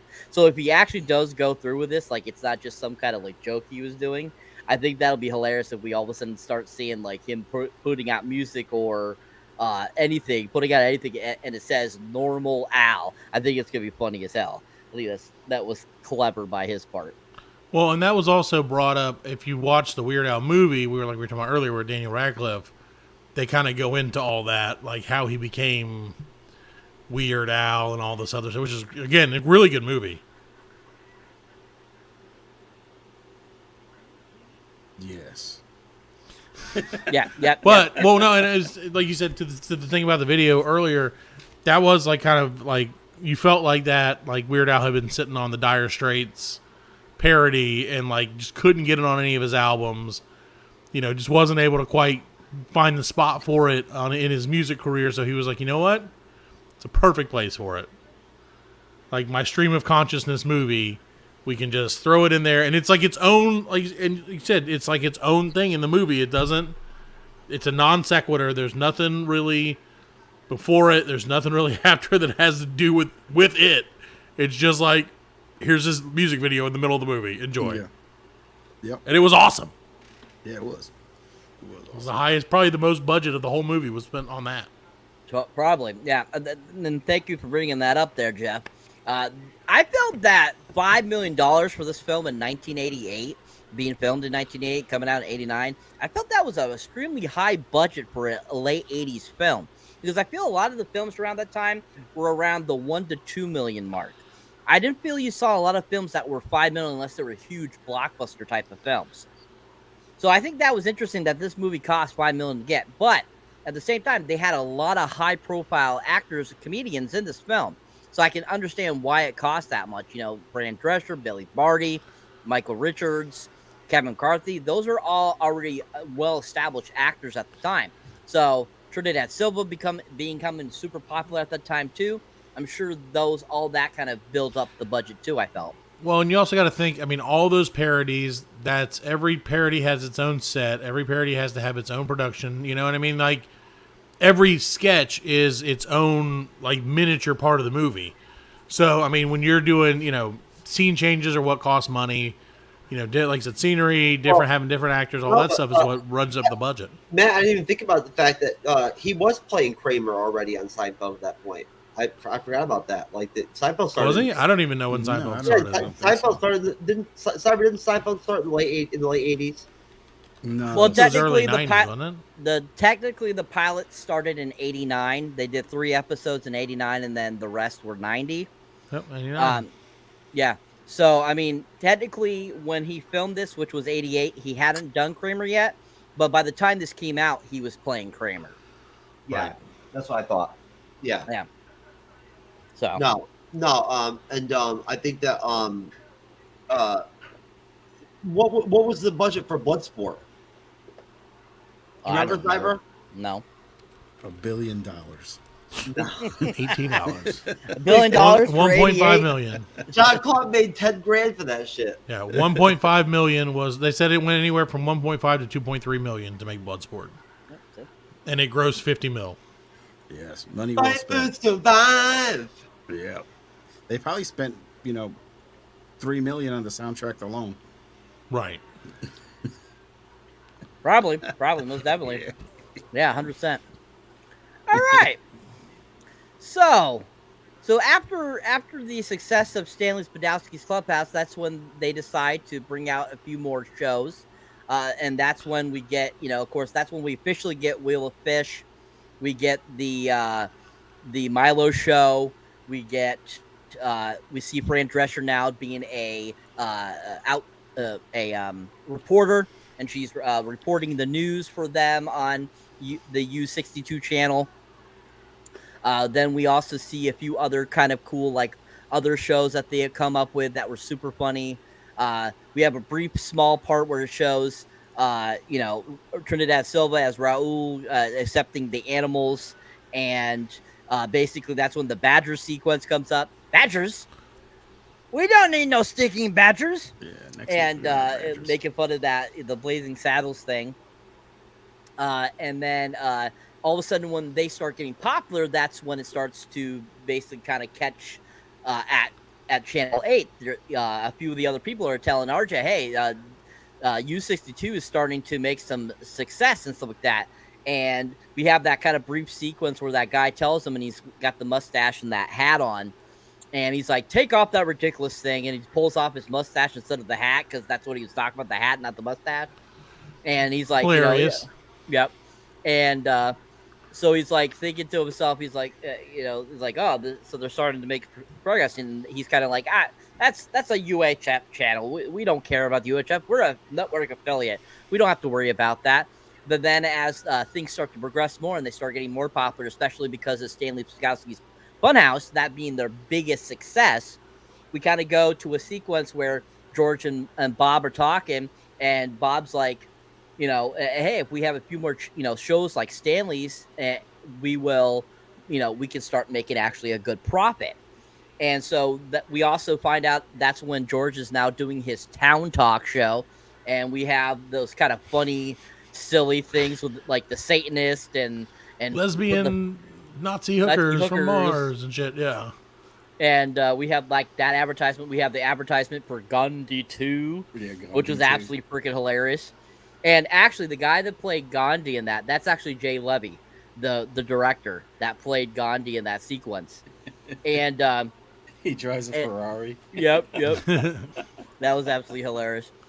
And so after all the success starts happening, RJ starts to think, I got to do something about it, and that's when kind of his evilness starts to really come into play into the film, and so that's when basically they try to figure out what they can do, and that's when RJ finds out that the channel is actually owned by the awesome Harvey. And so at this point, when he finds out, he's going to contact Mr. Harvey and, talk to him about the channel. So at this point, that's when we go to Harvey in his pool. He's relaxing. He gets a call, and it ends up being this bookie guy. And he tells him that none of his horses came in and that he lost all his bets. And he's like, Harvey's like, oh, so how much do I owe you? It's like $75,000. He's like, and he tumbles over and falls into the pool, and he's like, did I hear that right, Big Louie? Did you say $75,000? He's like, yeah, payment in 2 days, Friday, 10 p.m., and stuff like that. And he closes the phone. He's like, okay, Louie. And he's looking all like, oh, what am I going to do here? And that's when he all of a sudden gets another call, and that's RJ Fletcher calling him. And so after that sequence shows him getting ready to leave to go see RJ. And so he's getting ready to leave, and all of a sudden Esther gets a call. Esther. the aunt. Yeah. Esther. It's an 80s name. And I love it. They use like real names in this film. I love it. I'm not like Apple or they spent on their budget other stuff. They couldn't afford new names. Yeah. And yeah, all the parody rights. And so then, so all of a sudden she gets a call, and it's George, and they have found out from RJ, because he comes over and it's like starts like using the tape dispenser thing to see what he's gonna do with it, and they're like, "What are you doing?" And he's like, "Oh, I'm just looking at my new acquired property." And they're like, "What do you mean your new acquired property?" Yeah, he's like, "Oh yeah, I'm buying this from your uncle Harvey, and I'm gonna turn it into a parking lot, because you can't have two stations owned by the same person in a town." Which I thought that was kind of interesting. I don't know if that's true, but if that is, that's kind of interesting, I think. And it may have been true back then. Yeah, maybe. Yeah. More. And yeah, because a lot of companies own multiple things now these days. And so he's like, so that's when he calls his aunt, and he basically George tells her what's going on, and then she realizes, like, Harvey Belcheck, get in here, and he goes, okay, wait a second, I'll be right back. And that's when it goes to the airport. RJ's there. He's got his cash full of little briefcase of the money, and Harvey arrives, and he shows him he's got this nice limo for him and stuff like that. Whatever I can do to make your stay better and all this kind of good stuff. And that's when Harvey tells him, like, I told George I'd give him a chance to raise the $75,000 before Friday. And he's like, what? I thought we had a deal. And he's like, yeah, well, I gotta give it to him, it's just a nice thing to do, And then he gets in the limo and leaves, and RJ's all frustrated and pissed off and stuff like that. And so, so before we move on past that, what were you guys' thoughts on that section of the film? Did you enjoy it? Did you like it? Was there anything that caught your eye? Was there anything, like, watching it this time, was it different than maybe the other time you watched it? And did you find things less funny maybe, or more funny this time? Just overall, what were your thoughts on that little section of the film we just talked about? Starting with you, Alan. I thought it was just as funny as the first time. It was just like, he lost all his money. And then, all right, I'm going to sell the station. And then, of course, then the aunt's like, what are you talking about? And then, everybody backpedaling. And then, he getting mad and getting into the limo. And, and then, of course, I'm going to turn it into a parking lot. That was like, at that time, it was like everything was going to be a parking lot. And, it was, the acting, the acting itself was just, and like I said, what's his name? He just carries the movie. He just carries it. So whatever scene he's in, it's going to be a good scene. And of course, and then he has his stooge son following him around and all that. That was, it was I thought it was a good. It didn't take anything away from the movie. It actually made it better. You know, in the sense that the villain just was like he was a douchebag. I was like, man, I don't like him. You know, and it was good. Thank you. Excellent job, sir. And it was good, yeah. And it was good. Okay, USA. Okay, good thing. Yeah. All right. Matt, same question, sir.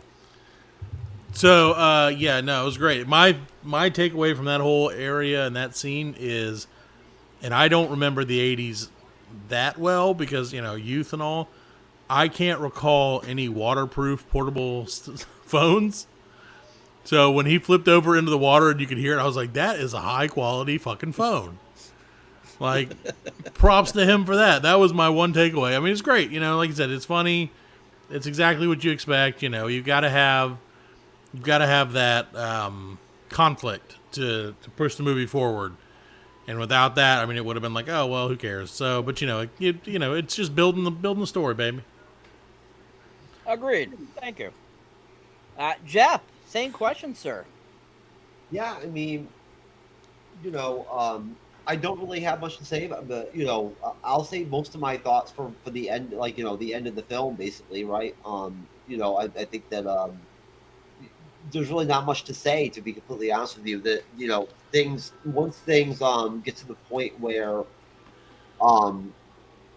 there's the kidnapping, everything and whatnot, right? Like everything just kind of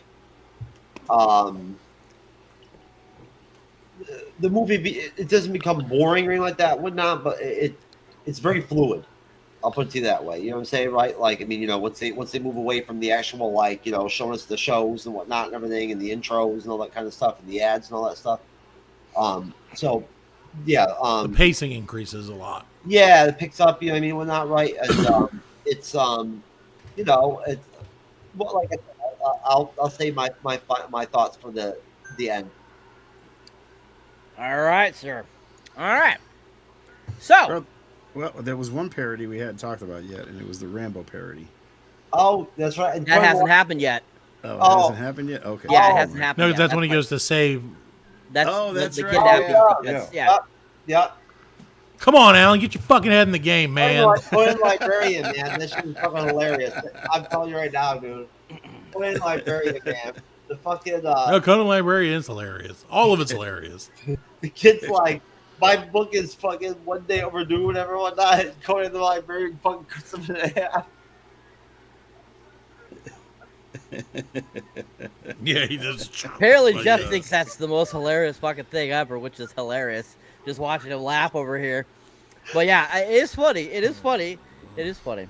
Because that's one of that advertisement for that movie is actually during that like last stage there where we see all those other like commercials and stuff like that. That's when that popped up.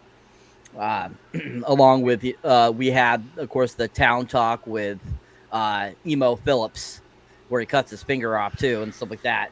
At that point, during that sequence too, we also we forget to mention the bum guy that bums RJ for any change, and he ends up giving him that nickel. And he's like, "Here, don't spend it all in one place," which was a good little, kind of introduction to that character for later on in the film as well too. Well, see, even the bum guy in the beginning, when he's like, "Got any change? Got any change?" He asks Weird Al, and he counts it out of his hand, and he's like, "Oh, here you go," and gives him the $1. That was fucking hilarious. It's the subversive humor where you're like looking left because that's what you think's gonna happen, and they're like, "Nope, gotcha, tricked you. He actually just needed change." Awesome. All right, so before we progress on here with the ending of the film, let's show you a little bit more video for you guys to keep you into the know of what we are talking about, people out there.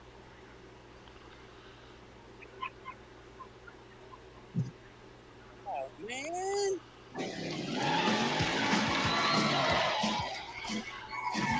Drink from the fire hose. Yeah, I wanted that go-kart.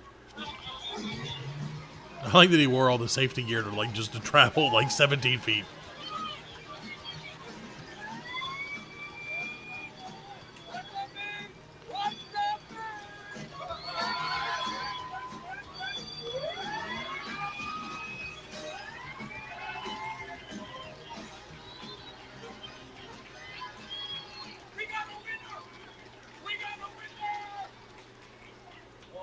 Joe Miller. You got the just grandparents found with the them marble in- in the oatmeal. You're lucky little boy. You know why? You get to drink from the fire hose.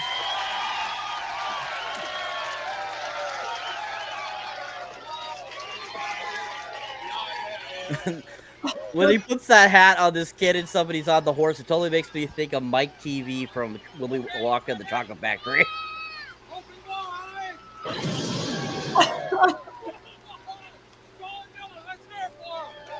Three badgers. Badgers? Badgers? We don't need No no stinking stinking badgers.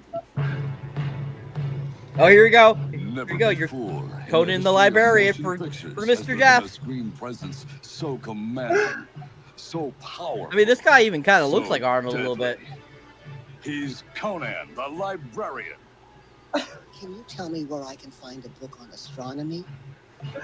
Don't you know the Dewey Decimal System? Don't you know the Dewey Decimal System?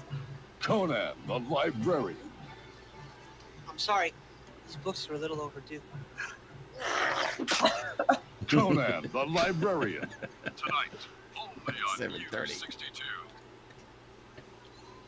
Tastes like poo. Okay, how's this for our new Friday night lineup?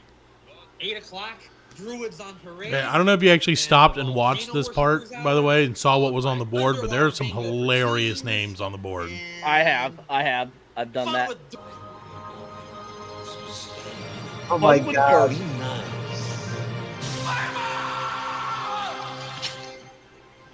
Yeah, that's how they clean that shit up, man. Holy shit. Alright, there you go. I don't want to deal with any copyright bullshit. You already got a notification for one. That's all right. I'll deal with that. I'm due. I know that I'm already due. I've already wrote myself a note earlier today that I'm due to go in the studio and deal with all the ones that I already have racked up. So I'll add to the list. But no, the fucking thing with the fire hose, the kid would never fly right now. In 2023, you could never have that scene like that ever. That shit is fucking hilarious, though. I'm sorry, but like that is hilarious. Yep. I agree. Anyways, awesome. That was some great photos there for you folks. And then you got to see Conan the Librarian for you guys there. Just for Jeff, just so he can laugh a little more. Can you imagine if they did a whole fucking TV series on Conan the Librarian, bro? That shit would have been fucking sick. Just so you know, we are not broadcasting at this point, by the way. We're copyright struck. Oh, we got copyright struck. Yeah. What? Oh, did we get blacked out? Yeah. On YouTube, No. anyway. I believe it was Conan the Librarian that got you. Oh, let me see. Okay, we're still on. We're still live on. We still have people watching on other platforms and whatnot. Everything. We're still live. Yeah, just not on YouTube. Holy shit, man! You know what? That's actually the first time that's happened to me. Ever since me and Perry Ramsey, like during WandaVision, episode like 2 or something like that. I think or whatever. That happens. Anyways, all right, guys. So to get back, we're going to talk about the amazing conclusion to this film. So basically, like where we left off, George now has to come up with $75,000 to save the station, and so basically, we end up going back to the station, and we see George outside, and he's pondering, thinking of how he can,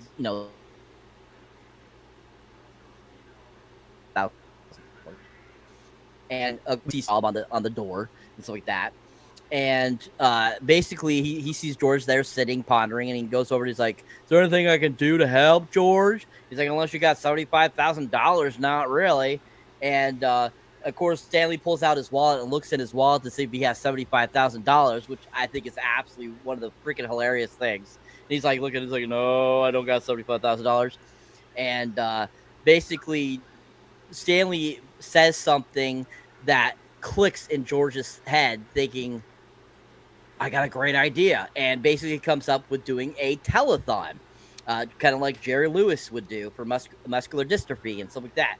and that basically for $10, each person can purchase a share of the actual U62 channel, and that by doing this and getting the $75,000, that they'd be able to save the channel, and everyone would actually, the whole town would own the U62 channel, so that nobody could try to sell it or take it. So basically, that's when we start seeing the U62 telethon. Stanley, of course, is the head guy. He is the one doing being kind of like the Jerry Lewis person. And that's when we, he's like, we're on the air. We'll be here 24 hours a day, taking your calls over the next 2 days and to get your shares. And basically, they have several acts that are going on during it and stuff like that. And during one of the breaks, Stanley is talking with George, and he's like, wiping himself off from being all sweaty, and he got to change his shirt and stuff like that because he's all sweaty, and he pours some water into Stanley's mouth, like kind of like what they do with when they're doing boxing to wash out his mouth and spit it out, but he ends up just swallowing it. And he's like, you're on a roll. You got to keep going, Stanley. He's like, yeah, I'm loving this, George. I'm loving this. And so he walks away, and then still there, and he's finishing up. And all of a sudden, there's a knock on the door, and basically, they're like, "It's pizza delivery," and he's like, "Oh, I love pizza." And he walks over to the door and opens it, and all of a sudden, he gets grabbed, and he's been kidnapped.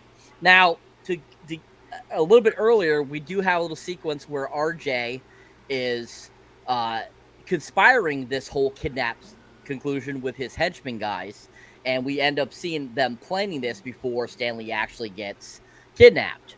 And also we have earlier too that I didn't mention, as we see there's stuff that out in his office about how he thinks that the whole town is a bunch of slivering snotwads and stuff like this, and Milo ends up recording it because he has implanted the cameras into there. And the scene where he's like putting the cameras into the office, it cracks me up because how big the security cameras were at the time versus how small they are now, and like how more compact they are. So I always crack up. It like almost felt like they were using like a TV station camera to put in there, and so that sequence was always super fun to me. But so basically, RJ has sent his henchmen to kidnap Stanley. They won't win the telethon and get the $75,000. So then we see them taking him to wherever they're going to take him. And he's in the back. He's blindfolded. He's like, I love anchovies. I love anchovies. They're so good on a pizza and stuff like that. And then all of a sudden he's like, wait a second. You guys aren't pizza delivery guys. And eventually they end up at this warehouse. And the guys are sitting around playing poker or something. And Stanley sees funny things.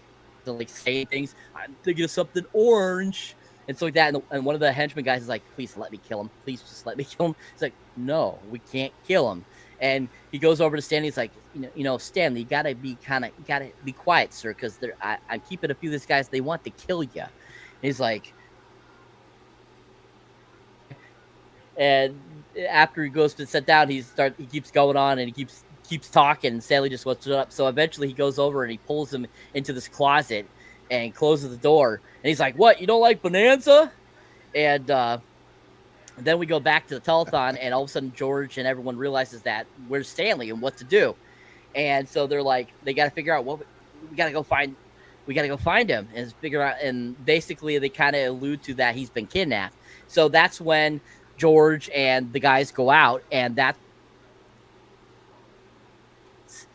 we have this great little Rambo sequence that's parodying the Rambo films. And George is in like this Rambo suit that makes him look like he's Sylvester Stallone, all buff and stuff. And of course, during the sequence, we have all these kind of funniest, hilarious things going on. We have them like, he's like literally like a foot away from a guy as he's shooting with a machine gun, and he's got the arrow and he blows him up with the arrow. We get him, like catching bullets in his teeth and stuff like that at certain points. And at one point, daydreaming, he pulls him out. They get into a helicopter. They start going, and all of a sudden he starts blowing everything up with the helicopter and going, oh, oh, and so like that. Like what? I can't remember if he does it in every single one, but I'm pretty sure definitely 3. He definitely does that. I don't recall him doing it in First Blood or First Blood Part 2, but I definitely remember in Rainbow Part 3 that he. So he's doing that, and then all of a sudden, it goes back to the station where they are keeping Stanley, and Weird Al punches in, and he's like, "Oh!" And then he's like, "I'm your worst nightmare," type of deal. And they're like, "We got guns and stuff like that." And at this point, too, Stanley has. That's when we see the scene that we saw that he breaks free and he gets free and stuff like that, and he's like running from them, grabs the mop and is like beating them up with the mop and stuff. We get all this kind of funny action, like slapstick kind He of does the lightsaber.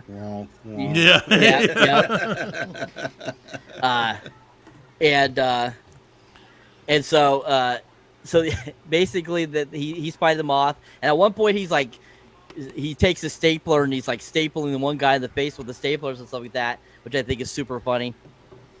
And basically that, like, after George gets in and they're like, they capture him kind of, and he's like, Rad Rams type of deal. And that's all of a sudden when Geded wannabe, Cooney, shows up with his martial art people, and they come in and they kick their butt. And they have saved Stanley and make their way back to the station. Okay, but you can't hold on before you get that. Seriously, probably the single greatest joke in the entire movie is that point when they hear the knock and it's the supply closet which says supplies, and they open it up and they yell supplies and kick him in the face. That's hilarious.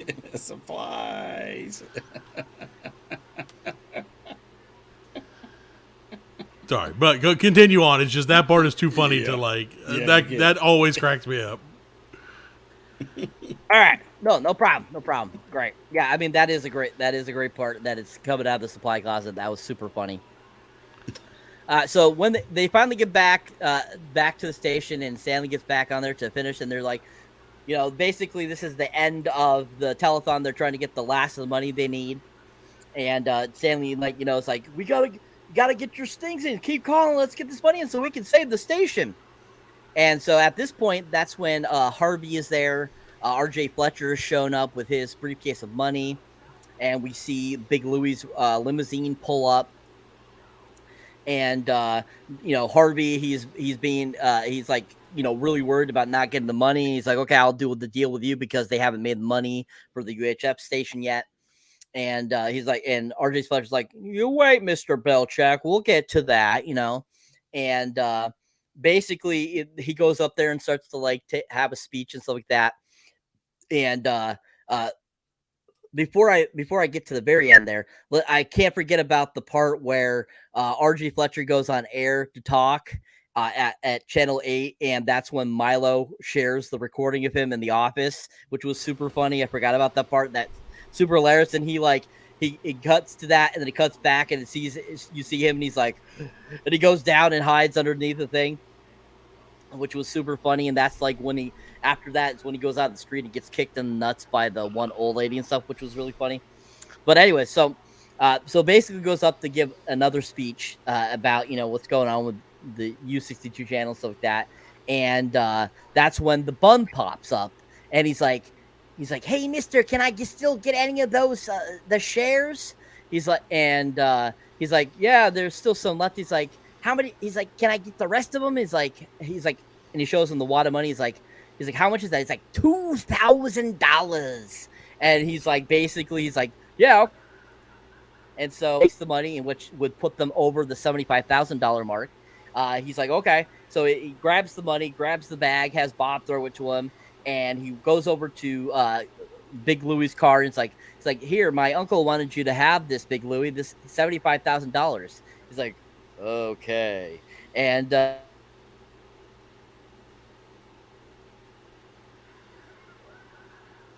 Archie knows as he's talking, and he's like, hey, what's going on there? And it's like, and Harvey kind of laughs. He's like, ha ha, and he signs away, and he's like, and then George is like, wait.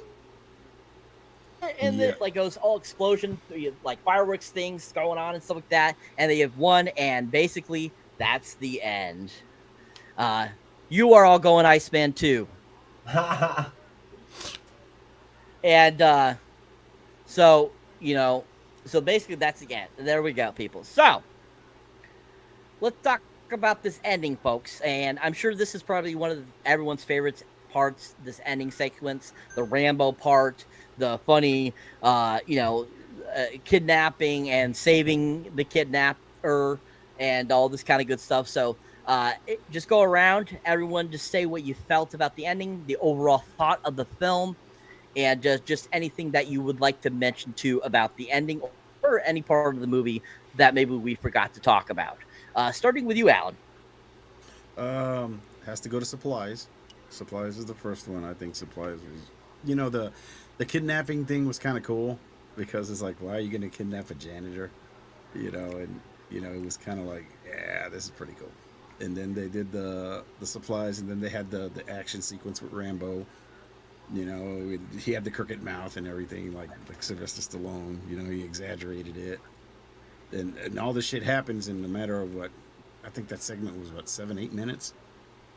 It's a real short segment, but it felt like it was like 30-40 minutes. It was action packed till the end. It all comes back from the beginning with the bum, and the bum ends up saving him, and then Big Louie.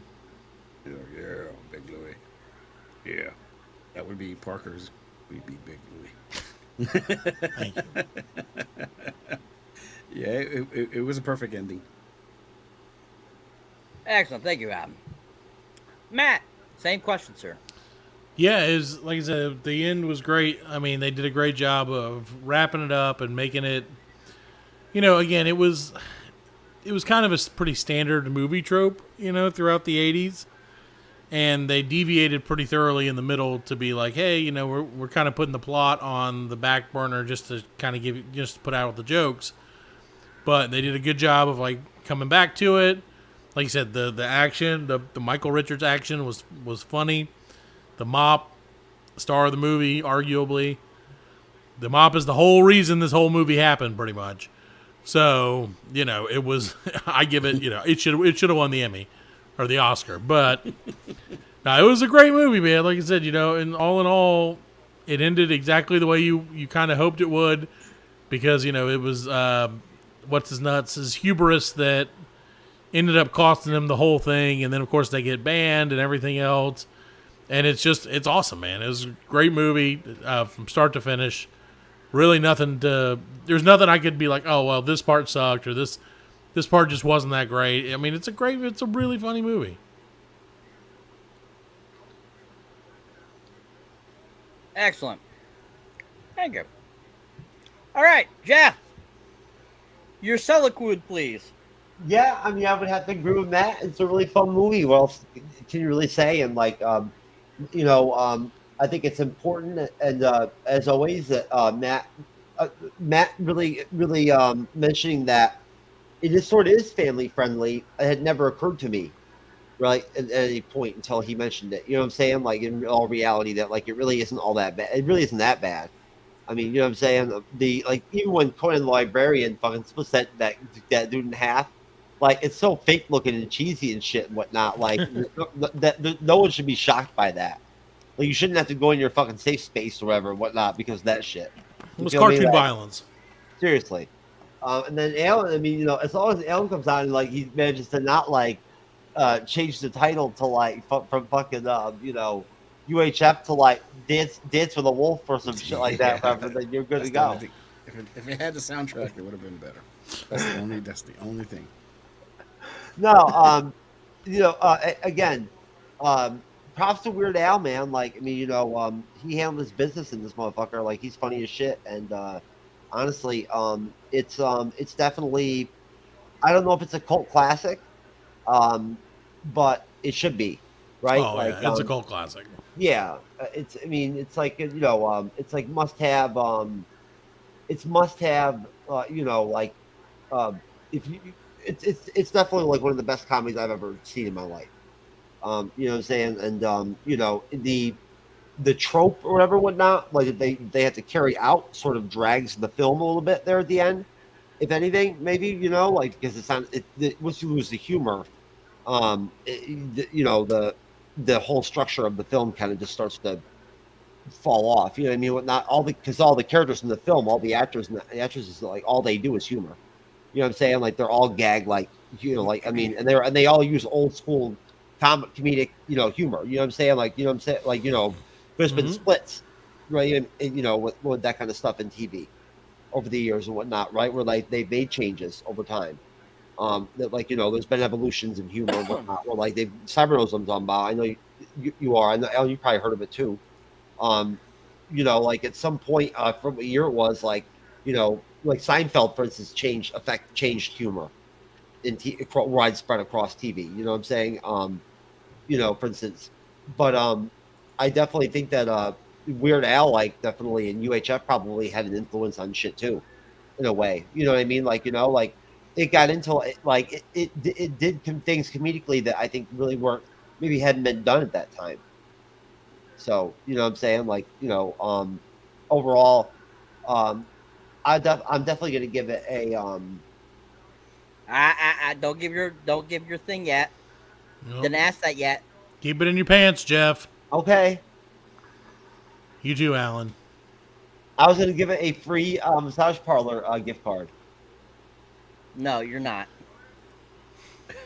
All right. You should just mail that to Weird Al. He'd appreciate it. Yeah, you would. All right. So, since Jeff so eloquently put it that he wanted to give ratings, we'll give ratings now. So going around, we'll start with you, Jeff, since you're already going to say it anyways. What is your guys' ratings, and any final thoughts on the film? Go ahead, Jeff. I'll give it a I'm gonna give it a 8. Because it is what it is. It's you know what I'm saying. It's funny, right? Like like I said, it gets a little flat towards the end. It's not perfect, right? But it's funny, right? It's Weird Al. For what it is, it is what it is. So give it an 8. And all I can really say is just that definitely worth the watch. Like definitely worth the review. I think that there's other stuff there that could be talked about and everything in the film, right? Like there's other things that could be flushed out, right? If you wanted to like sit and kind of think about it for a minute. But overall, again, like from an entertainment standpoint, it's very entertaining. And like that's all that should matter at the end of the day, right? Like people need to be entertained. I see this as like something that you could put on with like a group of friends, or like you could put on with like a woman, like if you were single or whatever, whatnot, or like even if you were with somebody, if you were with in a relationship or married or whatever, whatnot. This would be a good movie to like throw on, like for like a Friday night or Saturday night, and like drink, get drunk, get fucked up, and like have like sex or whatever, whatnot, right? Nothing screams sexy like Weird Al. I'm trying to bring back Netflix and chill, baby. You know what I'm saying? It's Pluto TV and get fucked. Yeah. That's right. That's what I put on my Facebook dating profile or whatever, whatnot. That's what it says on my headline. It says, "I'm bringing back Netflix and chill, baby." To be in a rim job. Yeah. Excellent. Thank you, sir. All right, Alan, your ranking, sir. I'm with Jeff on that, but I give it an 8.275. It's a good movie to watch. It's like if you got nothing else to do, you can watch it or put it in the background while you're doing shit around the house. And it's that type of movie. It's a good movie. It's well, if nobody's seen it, or if you hadn't watched it and you're watching us and you hadn't seen it, you should take about an hour and a half out of your time and watch it, and you'll realize it's a decent movie. Yeah, I agree with Jeff. I'm gonna shout that out, Alan. When we get done with the show, I'm actually gonna jump on and I'm gonna do like a short or whatever, whatnot, and everything, and like what I'm saying, and do like a post show. That what I mean, so I didn't put anything out before the show, whatnot. I'm just gonna go out and do like a shout out for the show, whatnot, and just be like, hey, if you haven't watched UHF, right? Because there are people that follow us. I mean, that, honestly, they follow you guys. You know what I mean, and whatnot. And if we bring it up and whatnot, they might be persuaded to like want to watch it. And it's free. So, There you go. Yeah, and we do have some young people that do follow us too. I mean, I talk to them sometimes on TikTok and whatnot. Some people that in our comment sessions and whatnot. They're young, right? They like some of the stuff we do. Okay, thank you, Alan. All right, Matt. You're right. I give it a solid 6.5 ham sandwiches. It's a great movie. I don't know the scale of ham sandwiches. I guess it's like 7 ham sandwiches, so 6.5 out of 7 ham sandwiches. Well, you there see you what go. happened when I tried to figure out. I was trying to scale. You know what I'm saying? I don't know if the box is a good way to scale, but good job, Jeff. We're proud of you anyway. So, no, it was a great movie. Like I said, if nothing else, like, say what you will about the movie, but we're legitimately, 20, 30 some odd years past it, and still to this 34. day, I reference it probably once a week. Like I said, my kids reference it every time I cook dinner or anything like that. Like, I mean, that's what proves that it's a great movie. Is it stands the test of time. You can watch it today, like you said. We may not know all of the, like, kids today or younger adults today and stuff may not understand all the references, but they'll still laugh at the majority of the movie regardless. So to me, that's a solid movie. It's definitely worth. It's rewatchable. It holds up. It's just a great movie. Agreed. Excellent. All right, and for my rating, I give it a solid 10. Absolutely love this movie. It's one of my all-time favorites. It has always been. It will always be. And it'll definitely always be in my top 10 of all time. And it's just a classic. I absolutely think it checks all the boxes off for what it needs to. I know it's not an Academy Award winner. I know it's not a visually 100%, autocorrect or whatever you want to call it. And I think, though, it hits the box of being entertaining as hell. And that's all that I care about when I see a movie. If it entertains me, I love it. And that's what I look for in a movie, and this movie does that. So I give it a solid 10 boxes up. So, yeah, great film. Great film. All right. Great job, everyone. You guys all were rocking it tonight. I want to thank the amazing people from the Black Lincoln Collective podcast. You guys were awesome to have. Great to see you guys again. That's you, Alan. And of course, I'll let Jeff take away the plug, sir. Oh boy, everyone's favorite plugs. There's nothing like a plug, baby, right? Whether it's You go so many ways with that one. Nope. Oh, Nope. Yeah. Oh yeah. Without question. Oh, there we go. Nice, Alan. Nice. Good segue. All right. So how long's it been? How long's it been, Matt, since we did our bandmade ration videos? Has it been a year? It's probably been probably a year or something like that. It's been a minute for sure. Well, here, sir. Did I get you? Hold on. That's us. I'll pull you up. There you go. Yes. Oh, look at that. We grabbed a subscriber tonight. What's going on over at the BLC world these days? We just released our 100th episode. Burr, burr, burr, burr. Oh, yeah. It's great. It's the best one yet, as long as you don't listen to the other ones. Hey, welcome. No, it's another, like you said, we always have fun. There's our buddy Freddie, of course. If you're into humor, maybe UHF style at times, it probably doesn't hit quite as well as UHF does, even to this day. But if you like to laugh or hate to laugh, it's a perfect show for you. And also, Alan's there. That's right. Yeah, I love it. I like it. I like it. And, we can definitely improve that 181 subscribers. I know we can, folks. Come on now. Get us to 50,000 tonight. I demand it. That's right. And no, we do so. We do put out a new episode every Monday. We put out shorts throughout the week. So if you check us out, you'll definitely get a lot of content. It may not all be funny, but it's all free. Yeah. Shout out to Freddie too. Freddie's good people. You know what I'm saying? He's not here tonight, folks, but believe me, Freddie is. If you've ever caught him when he's on around here before, the funnest bandmade ration videos I've ever made were with the fucking guys from the Black Lincoln Collective podcast. I'll tell you that right now. They're probably the funniest fucking literally bandmade rations ever. that like utterly. So there you go. Like literally, like there's some of the best content. Like I can even go back and watch them myself, and I enjoy them because they're so Thank you for fucking the good. kind words. Yeah. Yeah. Hell yeah. But the check didn't bounce. Good. Nope. The Venmo went through. In the meantime, Mr. Cyberneticshark, Jesus Christ. Just stop talking. I called Dodge. Sometimes, guys, I call Dodge Cyber. Didn't I call you Dodge one time, Cyber? Oh, you know it. There you go.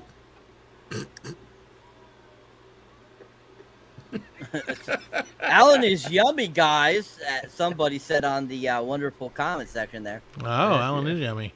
Oh, yeah. I am. I wondered who that You're right, Facebook user. Yeah. Ooh. Oh. That's me. I'm yummy. We love. If there's one thing I always say about Alan is that he's fucking yummy as shit. That must have been Freddie. No, Fred doesn't. Fred's not here. No, he's not. Anyways, yeah, if you enjoy me here on the MCU Bleeding Edge, you can definitely check out my solo content, people, on YouTube, Instagram, TikTok, Facebook. You can pretty much find me anywhere. I'm even on Threads now, so if you haven't gotten a Threads account, definitely go check that out. And yeah, check out my latest review. It's for the newest Indiana Jones film.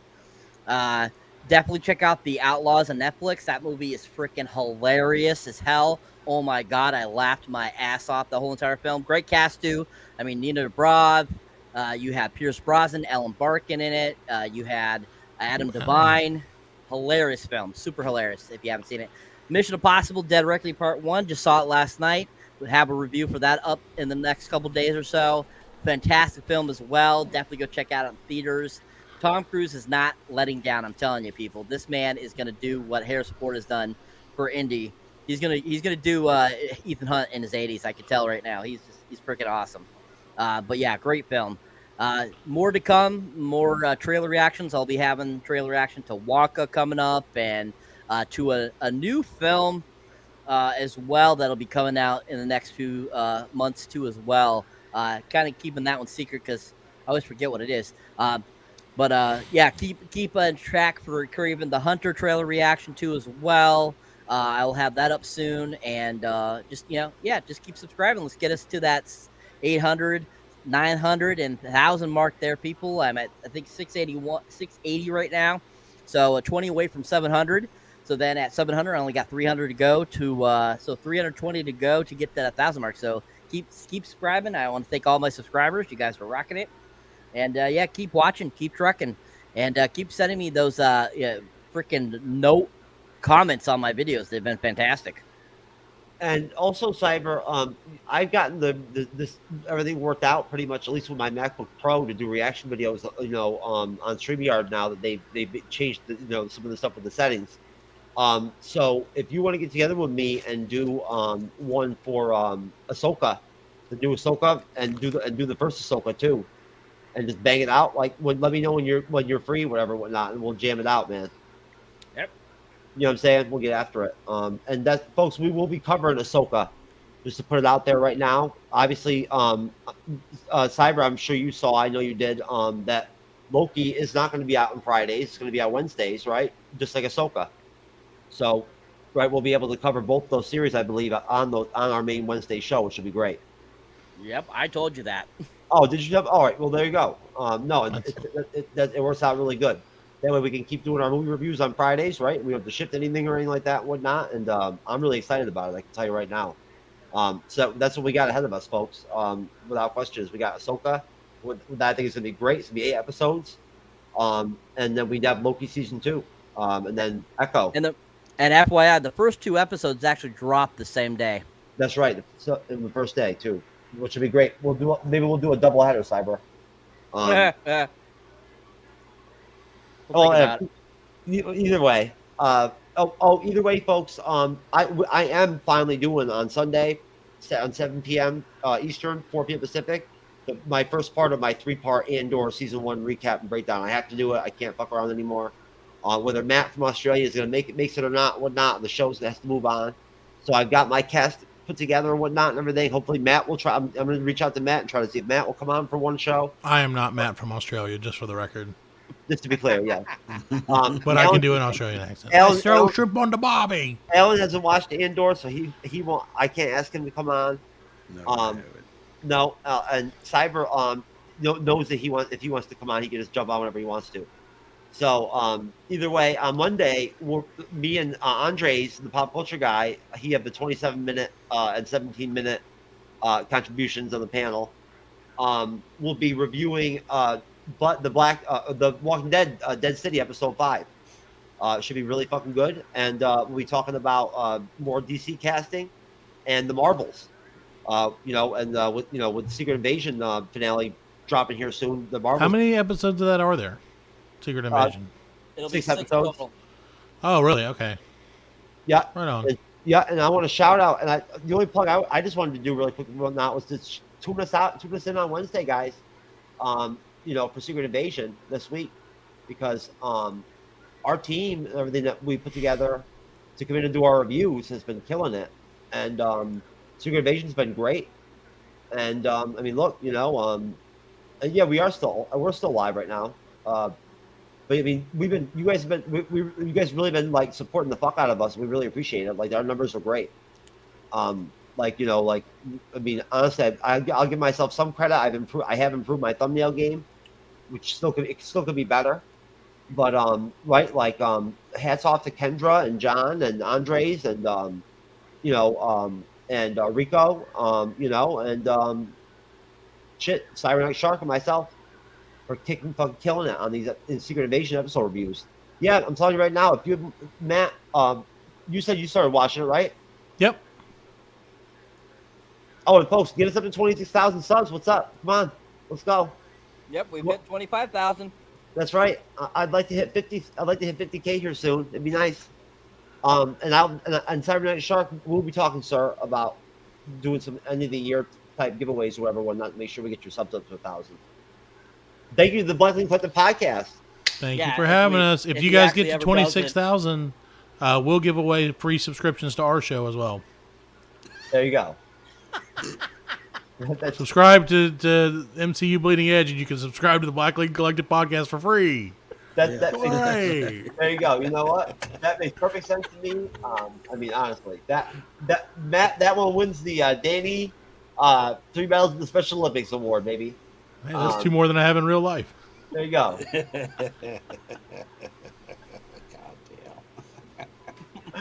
Oh, Al, was that you that put that out there? Yeah. Fucking Alan. What? Oh, Alan. That's why I had to get out of Florida because of that. Mm-hmm. Also, you're an immigrant. Man, I'm telling you guys, you're in the know. We did arachnophobia recently, right? We reviewed arachnophobia. This is the seed of the football practice seed. She owes it another life, man. Episode 7. Anyways, folks, Cyber, thank you, sir. Great job with the moderation as usual, and it was good to see you, my friend. And I love you guys. Alan, it's good to see you, man. Parker, you good people, bro. See you. Thanks for having us on. Yes, sir. All right, hell yeah. Peace out, folks. We'll see you next time. Bye. Later. Are going to take off. Some of them going to bomb. Just like they've bombed in the comics. What about this guy? You think this guy can make it for the Avengers? Diamond Days, a ninja teaching flicks. Honey, let me see the sign there, honey. Come on in here, ninja. This here's my ninja. Diamond Days Ninja School. Come on down.